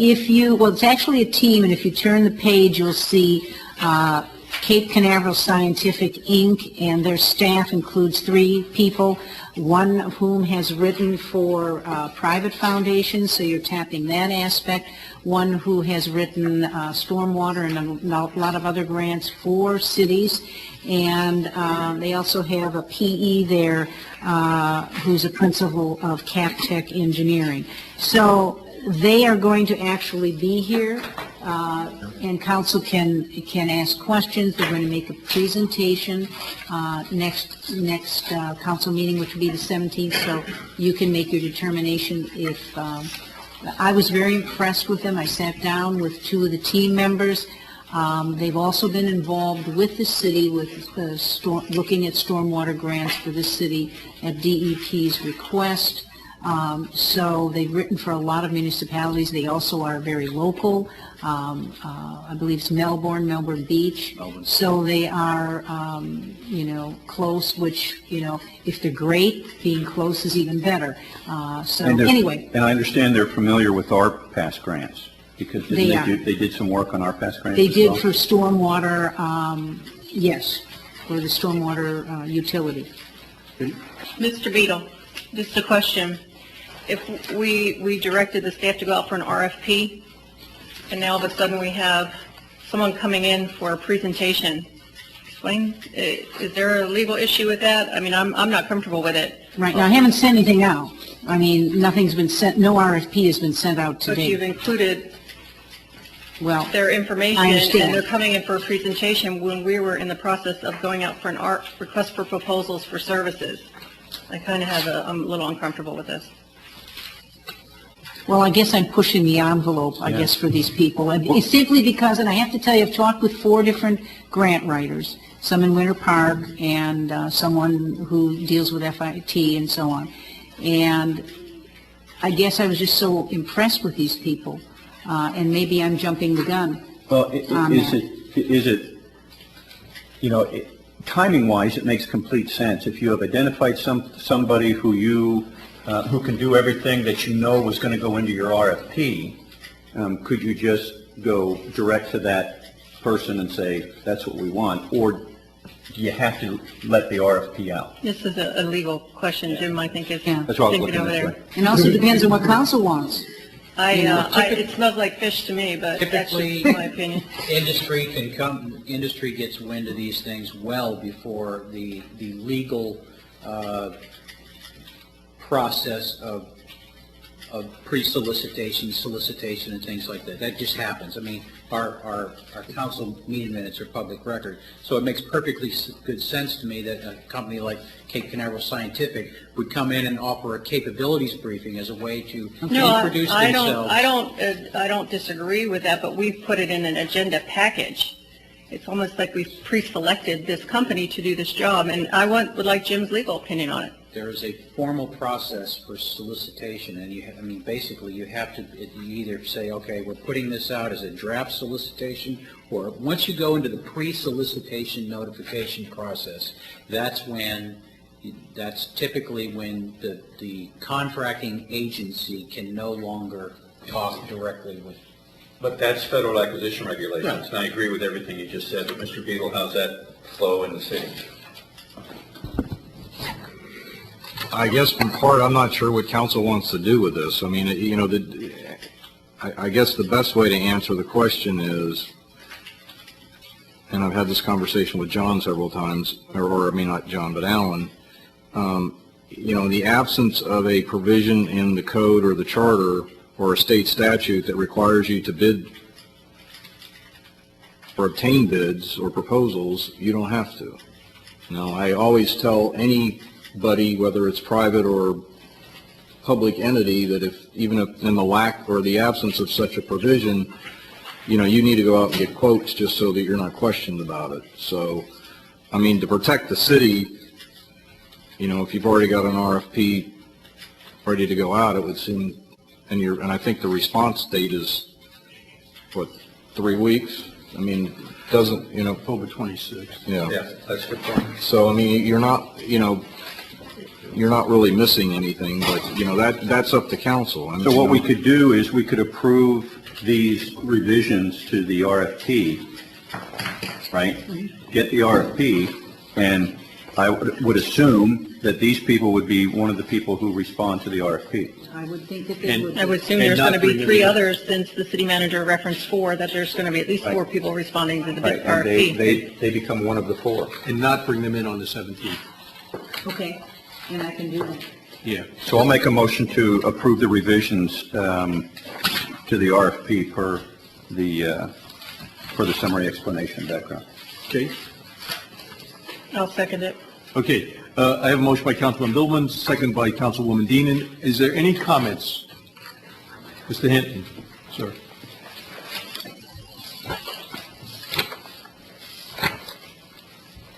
Charles Hinton, Antiquity in the city. I have always been very curious what happened when we had two very successful grant writers that brought into the city some 20 million or 21 million, I don't know which, money on a stipend of some sort, and I don't know what they were getting paid, but I assume that they were paid what was within the legal amount of the grant. And I've always been curious as to why one of the first actions of the council was to fire the successful grant writers, and now it appears to me like that you're back trying to find some, and you really don't know how to go about doing this, because you can interview somebody and he can say, yes, I can do that, and if you're hiring on that basis, then you have no idea what he's going to do when you get there. It appears to me that you don't know what you're going to pay, you don't have anything like that, so it's going to be very hard for you to answer his questions that he might have to you. And I would welcome any comments as to why the previous two successful grant writers were fired. Thank you. I'll be happy to comment. I think that they would not renegotiate their contracts to be on a percentage basis, and that's what we're looking for, on a percentage of the grant. So I would just like to say that the two things that came in my mind. One, the grant writers were paid about $65,000, and two... A piece? No, sir, for two. And matching funds have dried up. So consequently, grants are almost non-existent because the city cannot match the funds. And we saw that coming, and the only monies that we had for grants was really stormwater. Well, what's this new grant writer going to do in that respect? We're going to try and put the amount of the cost either in the grant or pay as you go. And that's what we have to put out the RFP, how they want to do that. Some cities pay $2,000 to $3,000, up to $5,000 for a grant, and others pay a percentage that you get when the grant is awarded. The grants that I have been accustomed to, they have within the grant itself, yes, a certain amount of money is available for this. So if you have a $5 million grant, you can look at it right there and see how much money is it going to cost us to do that. I think that was the reason, and that was it. We didn't have matching funds, and there was a substantial cost involved. Okay. Thank you, sir.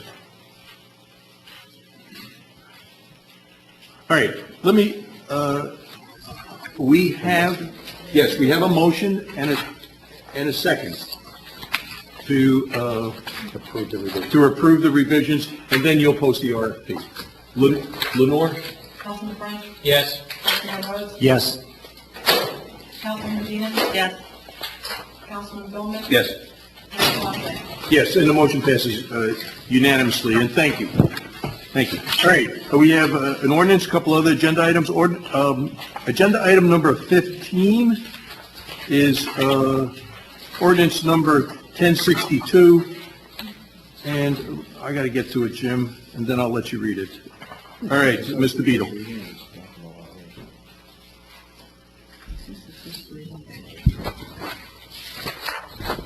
Ordinance number 1062, an ordinance of the City of Satellite Beach, Brevard County, Florida, amending Article 6, Chapter 2, Administration of the City Code by creating a new Section 2-23.5 to establish local preferences for quotes, bids, requests for proposals, and other types of procurements, establishing criteria, providing for severability, providing an effective date. This is the first reading. Thank you. Ann?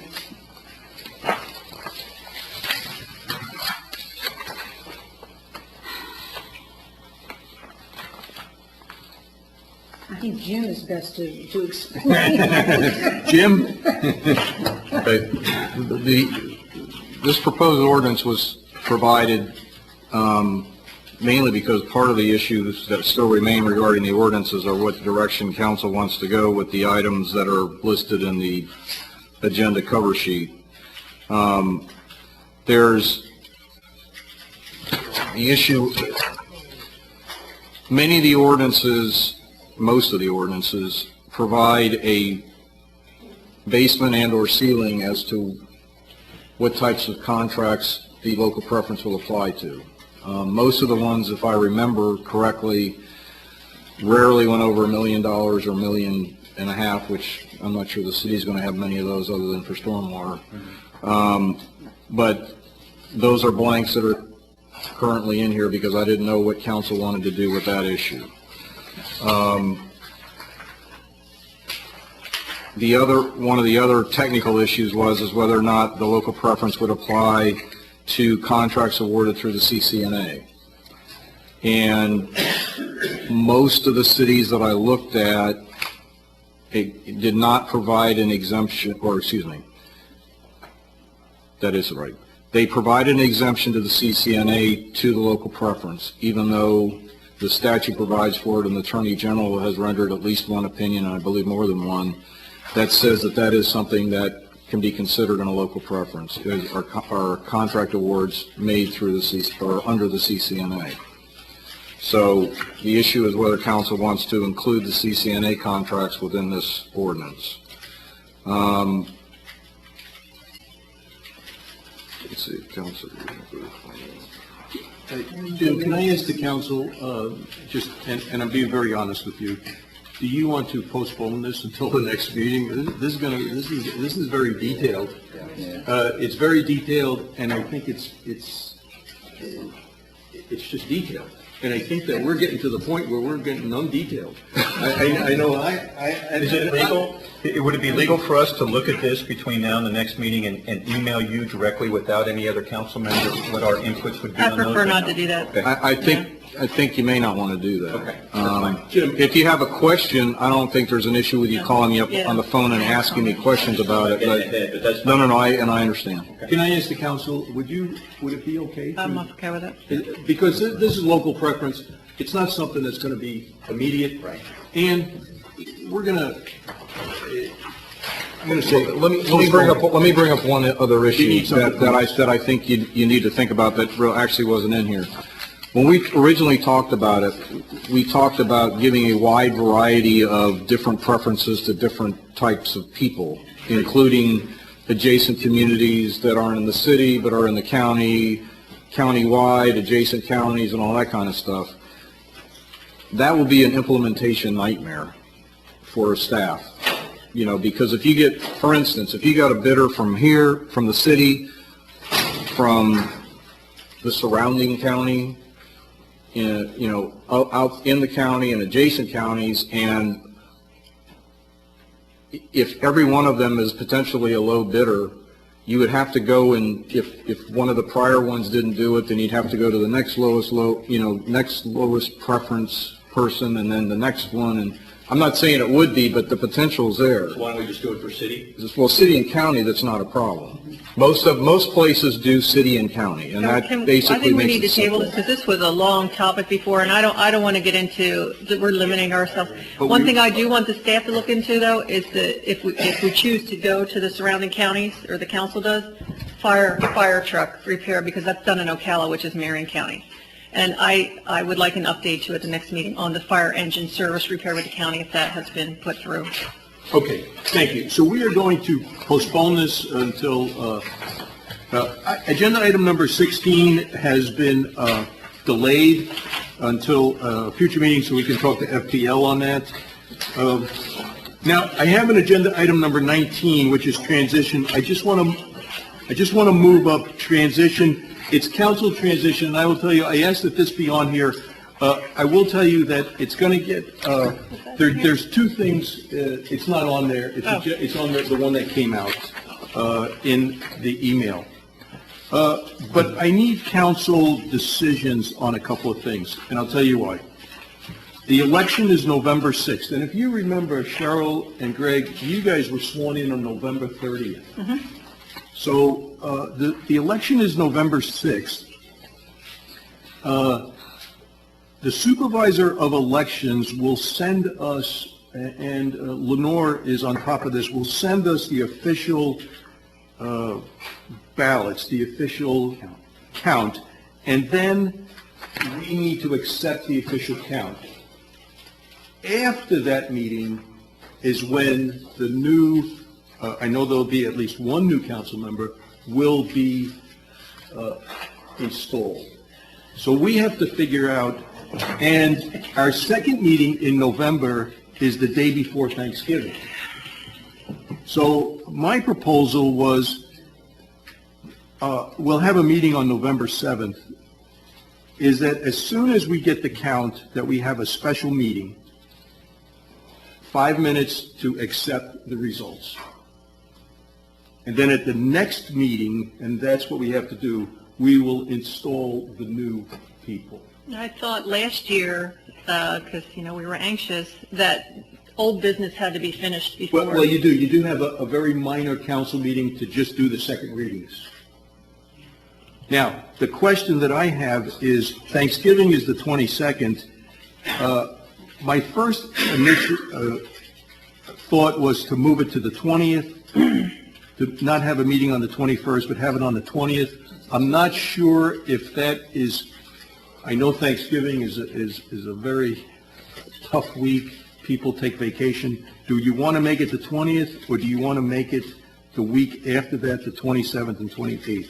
Can we table this one too? I don't, well, the other thing I have in mind, and the reason I want to do this is, I think the new council, and this is the other thing I was thinking, should do the interviews. The interviews for city manager. Oh. I really do, because the new council will be working with them for 4 years. That's true. I mean, I really do. And if we made it the inauguration on the 20th, Lenore, I know I talked to you about the 20th, and that's tough for the city, isn't it? A lot of people take off. We can do it the 27th, the Tuesday, or the 28th, which is a Wednesday. We can postpone the 21st meeting to the 28th, or even the 27th. The 27th is the code enforcement normally. Well, but that's what, we can ask them to meet in another place.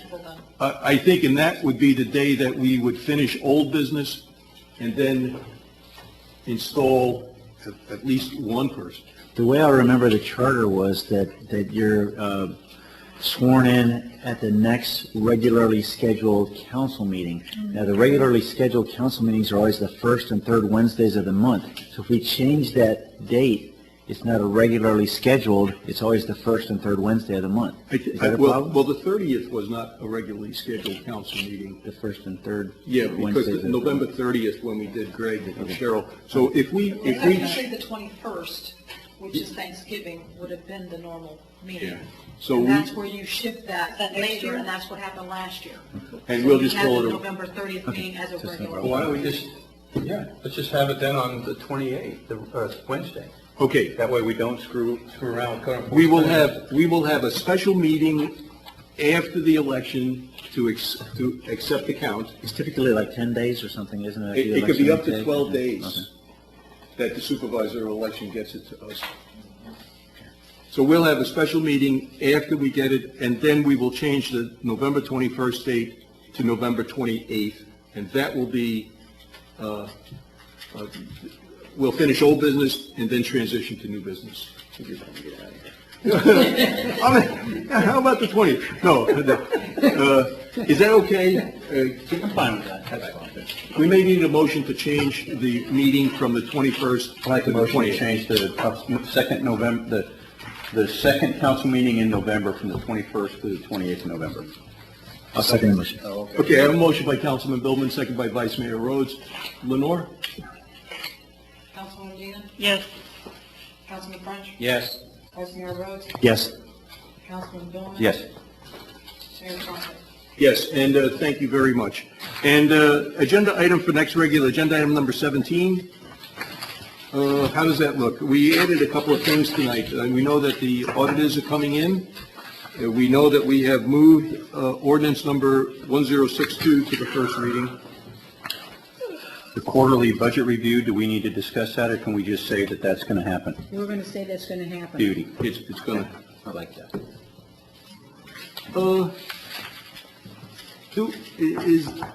I know you got the skate park on there. Do we want to talk about that already?